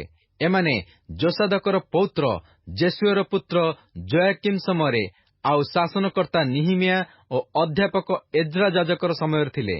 ଅନନ୍ତର ଜିରୁସାଲେମର ପ୍ରାଚୀର ପ୍ରତିଷ୍ଠା ସମୟରେ ଲୋକମାନେ କରତାଳ, ନେବଲ ଓ ବୀଣା ବଜାଇ ଧନ୍ୟବାଦ ଓ ଗାନ ସହିତ ଆନନ୍ଦରେ ପ୍ରତିଷ୍ଠା ଉତ୍ସବ ପାଳନ କରିବା ପାଇଁ ଲେବୀୟମାନଙ୍କୁ ଜିରୁସାଲେମକୁ ଆଣିବା ନିମନ୍ତେ ସେମାନଙ୍କ ସକଳ ସ୍ଥାନରେ ସେମାନଙ୍କୁ ଅନ୍ୱେଷଣ କଲେ। ଆଉ ଗାୟକମାନଙ୍କ ସନ୍ତାନଗଣ ଜିରୁସାଲେମରେ ଚତୁର୍ଦ୍ଦିଗସ୍ଥିତ ପଦାଭୂମିରୁ ଓ ନଟୋଫାତିୟମାନଙ୍କ ନାନା ଗ୍ରାମରୁ ମଧ୍ୟ ବଇତ୍ ଗିଲଗଲରୁ ଆଉ ଗେବା ଓ ଅସ୍ମାବତ୍ କ୍ଷେତ୍ରରୁ ଏକତ୍ରିତ ହେଲେ, କାରଣ ଗାୟକମାନେ ଜିରୁସାଲେମର ଚତୁର୍ଦ୍ଦିଗରେ ଆପଣାମାନଙ୍କ ପାଇଁ ଗ୍ରାମ ବସାଇଥିଲେ। ପୁଣି ଯାଜକମାନେ ଓ ଲେବୀୟମାନେ ଆପଣା ଆପଣାକୁ ସୂଚୀ କଲେ, ଆଉ ସେମାନେ ଲୋକମାନଙ୍କୁ ଓ ଦ୍ୱାରସବୁ ଓ ପ୍ରାଚୀର ସୂଚୀ କଲେ। ଏଥି ଉତ୍ତାରେ ମୁଁ ଜିହୁଦାର ଅଧିପତିମାନଙ୍କୁ ପ୍ରାଚୀର ଉପରକୁ ଆଣିଲି, ଆଉ ଧନ୍ୟବାଦ ଓ ସଂକୀର୍ତ୍ତନ କରିବା ପାଇଁ 2 ମହାଦଳ ନିଯୁକ୍ତ କଲି। ତହିଁରେ ଏକ ଦଳ ଦକ୍ଷିଣ ପାର୍ଶ୍ୱରେ ପ୍ରାଚୀର ଉପର ଦେଇ ଖତଦ୍ୱାର ଆଡ଼କୁ ଗଲେ।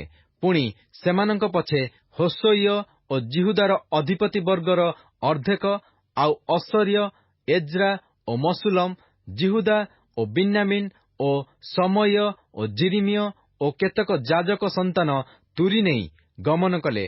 ଆସବ ବଂଶଜାତ ସକୁର ବୃଦ୍ଧ ପ୍ରପୌତ୍ର, ମିଖାୟର ପ୍ରପୌତ୍ର, ମତନୀୟର ପୌତ୍ର, ସମୟର ପୁତ୍ର ଯେ ଜୋନାଥନ, ତାହାର ପୁତ୍ର ଜିଖରିୟ ଓ ତାହାର ଭ୍ରାତୃଗଣ ସମୟ ଓ ଅସରେଲ, ମିଲଲୟ, ଗିଲଲୟ, ମାଇୟ, ନଥନେଲ ଓ ଜିହୁଦା, ହନାନି, ଏମାନେ ପରମେଶ୍ୱରଙ୍କ ଲୋକ ଦାଉଦଙ୍କର ନିରୂପିତ ନାନା ବାଦ୍ୟଯନ୍ତ୍ର ନେଇ ଗମନ କଲେ।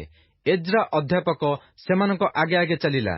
ପୁଣି ସେମାନେ ନିର୍ଝର ଦ୍ୱାର ନିକଟ ହୋଇ ଆପଣମାନଙ୍କ ସମ୍ମୁଖସ୍ଥ ସଳକ ପଥରେ ଦାଉଦ ନଗରର ପାବଛ ଦ୍ୱାରା ପ୍ରାଚୀରର ଉଠାଣିରେ ଉଠି ଦାଉଦଙ୍କର ଗୃହ ଉପର ଦେଇ ପୂର୍ବ ଆଡ଼େ ଜଳଦ୍ୱାର ପର୍ଯ୍ୟନ୍ତ ଗଲେ। ପୁଣି ସେମାନଙ୍କର ଅନ୍ୟ ଯେଉଁ ଦଳ ଧନ୍ୟବାଦ ଉତ୍ସର୍ଗ କଲେ, ସେମାନେ ସେମାନଙ୍କୁ ଭେଟିବାକୁ ଗଲେ। ଆଉ ଆମ୍ଭେ ଓ ଲୋକମାନଙ୍କର ଅର୍ଦ୍ଧେକ ସେମାନଙ୍କ ପଛେ ପଛେ ପ୍ରାଚୀର ଉପରେ ତୁନ୍ଦୁରୁ ଦୁର୍ଗ ଦେଇ ପ୍ରଶସ୍ତ ପ୍ରାଚୀର ପର୍ଯ୍ୟନ୍ତ ଗଲୁ। ଆଉ ଇଫ୍ରାଇମ୍ ଦ୍ୱାର ଓ ପୁରାତନ ଦ୍ୱାର ଓ ମତ୍ସ୍ୟ ଦ୍ୱାର ଓ ହନନେଲ ଦୁର୍ଗ ଓ ହମିୟ ଦୁର୍ଗ ଦେଇ ମେଷୋଦ୍ୱାର ପର୍ଯ୍ୟନ୍ତ ଗଲୁ। ଆଉ ସେମାନେ ପ୍ରହରୀ ଦ୍ୱାରରେ ଠିଆ ହୋଇ ରହିଲେ। ଏହି ରୂପେ ପରମେଶ୍ୱରଙ୍କ ଗୃହରେ ଧନ୍ୟବାଦ ଉତ୍ସର୍ଗକାରୀ ସେହି ଦୁଇ ଦଳ ଓ ଆମ୍ଭେ ପୁଣି ଆମ୍ଭ ସଙ୍ଗେ ଅଧ୍ୟକ୍ଷମାନଙ୍କର ଅର୍ଦ୍ଧେକ ଆଉ ଇଲିଆକିମ୍, ମାସେୟ, ମିନ୍ୟାମିନ୍, ମିଖାୟ, ଇଲିଓ, ଐନୟ, ଜିଖର୍ୟ, ହନାନ୍ୟ, ତୁରିବାଦକ, ଏହି ଯାଜକମାନେ, ଆଉ ମାସେୟ ଓ ସମୟ ଓ ଇଲିଆସର ଓ ଉସି ଓ ଜିହୋହାନନ୍ ଓ ମଲକିୟ ଓ ଏଲମ୍ ଓ ଏସର, ପୁଣି ଆମ୍ଭେ ସମସ୍ତେ ଠିଆ ହୋଇ ରହିଲୁ।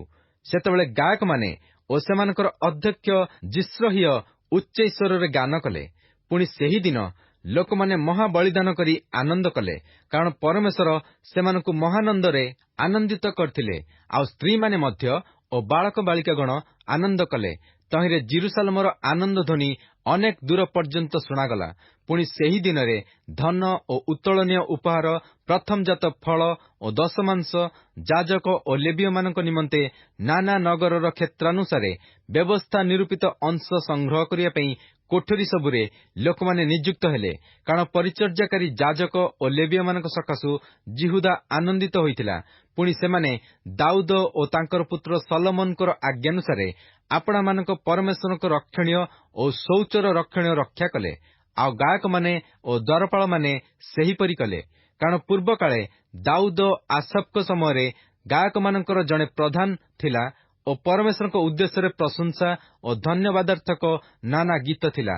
ପୁଣି ସରୁବାବିଲ ଓ ନିହିମିୟାଙ୍କ ସମୟରେ ସମଗ୍ର ଇସ୍ରାଏଲ ପ୍ରତିଦିନର ପ୍ରୟୋଜନ ଅନୁସାରେ ଗାୟକମାନଙ୍କର ଓ ଦ୍ୱାରପାଳମାନଙ୍କର ଅଂଶ ଦେଲେ।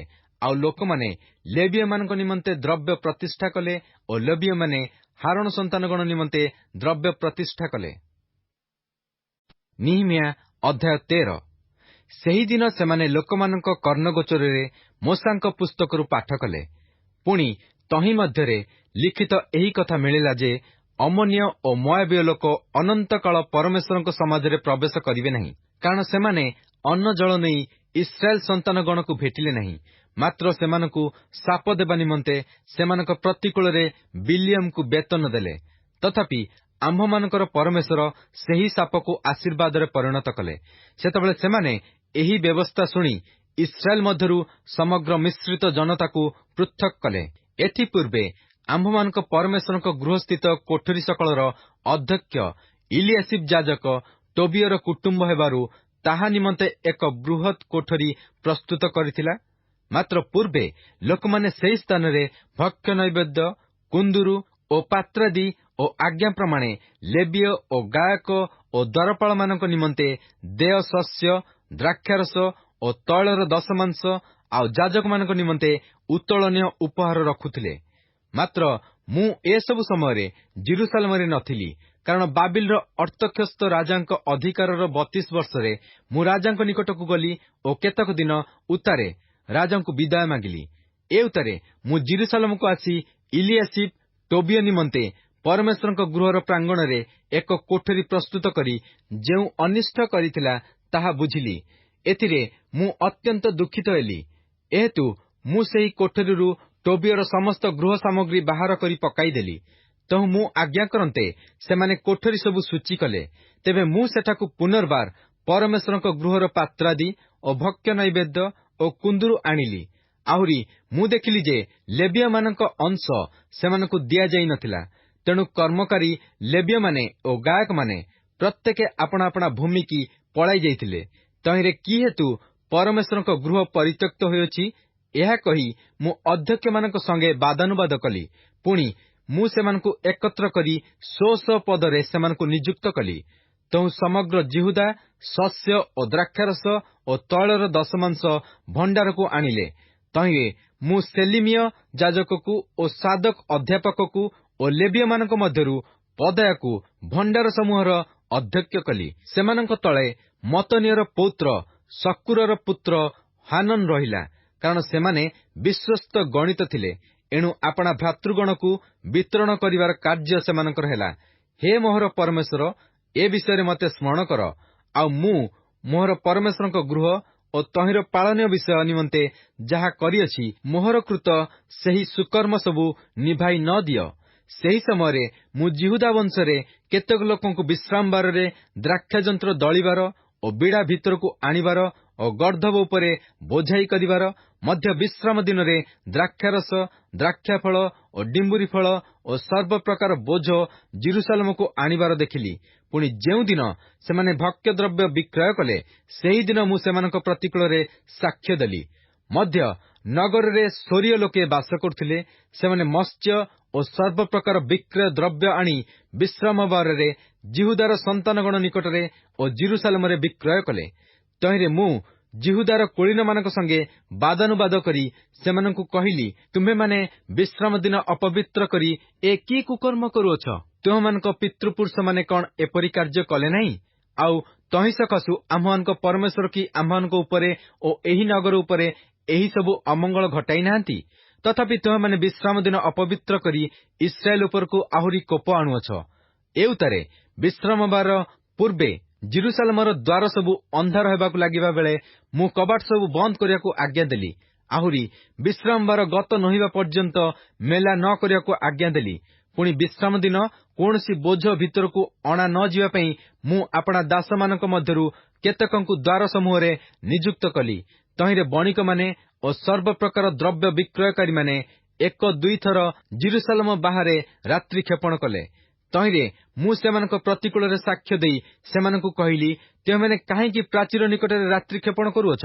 ତୁମେମାନେ ଆଉ ଥରେ ଏପରି କଲେ ମୁଁ ତୁମ୍ଭମାନଙ୍କୁ ଧରିବି। ସେହି ସମୟଠାରୁ ସେମାନେ ଆଉ ବିଶ୍ରାମ ବାରରେ ଆସିଲେ ନାହିଁ। ଏଉତାରେ ମୁଁ ଲେବୀୟମାନଙ୍କୁ ବିଶ୍ରାମ ଦିନ ପବିତ୍ର କରିବା ନିମନ୍ତେ ଆପଣା ଆପଣାକୁ ସୂଚୀ କରିବାକୁ ଓ ଆସି ଦ୍ୱାର ସବୁ ରକ୍ଷା କରିବାକୁ ଆଜ୍ଞା କଲି। ହେ ମୋହର ପରମେଶ୍ୱର, ମୋ ପକ୍ଷରେ ଏହା ମଧ୍ୟ ସ୍ମରଣ କର ଓ ଆପଣା ଦୟାର ମହତ୍ୱାନୁସାରେ ମତେ ରକ୍ଷା କର। ସେହି ସମୟରେ ମଧ୍ୟ ଯେଉଁ ଜିହୁଦୀମାନେ ଅଶ୍ଦୋଦ, ଅମୋନ ଓ ମୋଆବ ଦେଶିଆ ସ୍ତ୍ରୀମାନଙ୍କୁ ବିବାହ କରିଥିଲେ, ସେମାନଙ୍କୁ ମୁଁ ଦେଖିଲି। ପୁଣି ସେମାନଙ୍କ ବାଳକମାନେ ଅଧେ ଅଶ୍ଦୋଦୀୟ ଭାଷାରେ କଥାବାର୍ତ୍ତା କଲେ ଓ ଜିହୁଦୀୟ ଭାଷାରେ କଥାବାର୍ତ୍ତା କରିପାରିଲେ ନାହିଁ, ମାତ୍ର ପ୍ରତ୍ୟେକ ଗୋଷ୍ଠୀର ଭାଷାନୁସାରେ କଥା କହିଲେ। ତେଣୁ ମୁଁ ସେମାନଙ୍କ ସହିତ ବାଦାନୁବାଦ କଲି ଓ ସେମାନଙ୍କୁ ଶାପ ଦେଲି ଓ ସେମାନଙ୍କର କାହା କାହାକୁ ପ୍ରହାର କଲି ଓ ସେମାନଙ୍କର କେଶ ଉତ୍ପାଟନ କଲି। ଆଉ ପରମେଶ୍ୱରଙ୍କ ନାମରେ ଶପଥ କରାଇ କହିଲି, ତୁମ୍ଭେମାନେ ସେମାନଙ୍କ ପୁତ୍ରମାନଙ୍କୁ ଆପଣା ଆପଣାର କନ୍ୟା ଦିଅ ନାହିଁ, ଅବା ଆପଣା ଆପଣା ପୁତ୍ର ନିମନ୍ତେ କି ଆପଣାମାନଙ୍କ ନିମନ୍ତେ ସେମାନଙ୍କ କନ୍ୟା ଗ୍ରହଣ କର ନାହିଁ। ଇସ୍ରାଏଲର ରାଜା ସଲୋମନ କି ଏସବୁ କାର୍ଯ୍ୟ ଦ୍ୱାରା ପାପ କରିନଥିଲେ? ଅନେକ ଗୋଷ୍ଠୀ ମଧ୍ୟରେ ତାଙ୍କ ପରି ରାଜା କେହି ନଥିଲେ ଓ ସେ ଆପଣା ପରମେଶ୍ୱରଙ୍କର ପ୍ରିୟପାତ୍ର ଥିଲେ। ପୁଣି ପରମେଶ୍ୱର ତାଙ୍କୁ ସମଗ୍ର ଇସ୍ରାଏଲ ଉପରେ ରାଜା କଲେ। ତଥାପି ବିଦେଶୀୟ ସ୍ତ୍ରୀମାନେ ତାଙ୍କୁ ହିଁ ପାପ କରାଇଲେ। ତେବେ ବିଦେଶୀୟ ସ୍ତ୍ରୀମାନଙ୍କୁ ବିବାହ କରିବା ଦ୍ୱାରା ଆମ୍ଭମାନଙ୍କର ପରମେଶ୍ୱରଙ୍କ ବିରୁଦ୍ଧରେ ସତ୍ୟ ଲଙ୍ଘନ କରି ଏହି ସବୁ ମହାପାପ କରିବାକୁ କି ଆମ୍ଭେମାନେ ତୁମମାନଙ୍କ କଥା ଶୁଣିବୁ? ତହୁଁ ଇଲିଆସିବ ମହାଯାଜକର ପୌତ୍ର ଜିହୋୟାଦାର ଏକ ପୁତ୍ର ହୋରୋଣୀୟ ସନବଲଟର ଜ୍ୱାଇଁ ଥିଲା। ତେଣୁ ମୁଁ ତାହାକୁ ଆପଣା ନିକଟରୁ ତଡ଼ିଦେଲି। ହେ ମୋହର ପରମେଶ୍ୱର, ସେମାନଙ୍କୁ ସ୍ମରଣ କର, ଯେହେତୁ ସେମାନେ ଯାଜକ ପଦକୁ ଆଉ ଯାଜକ ପଦର ଓ ଲେବୀୟମାନଙ୍କର ନିୟମକୁ କଳଙ୍କିତ କରିଅଛନ୍ତି।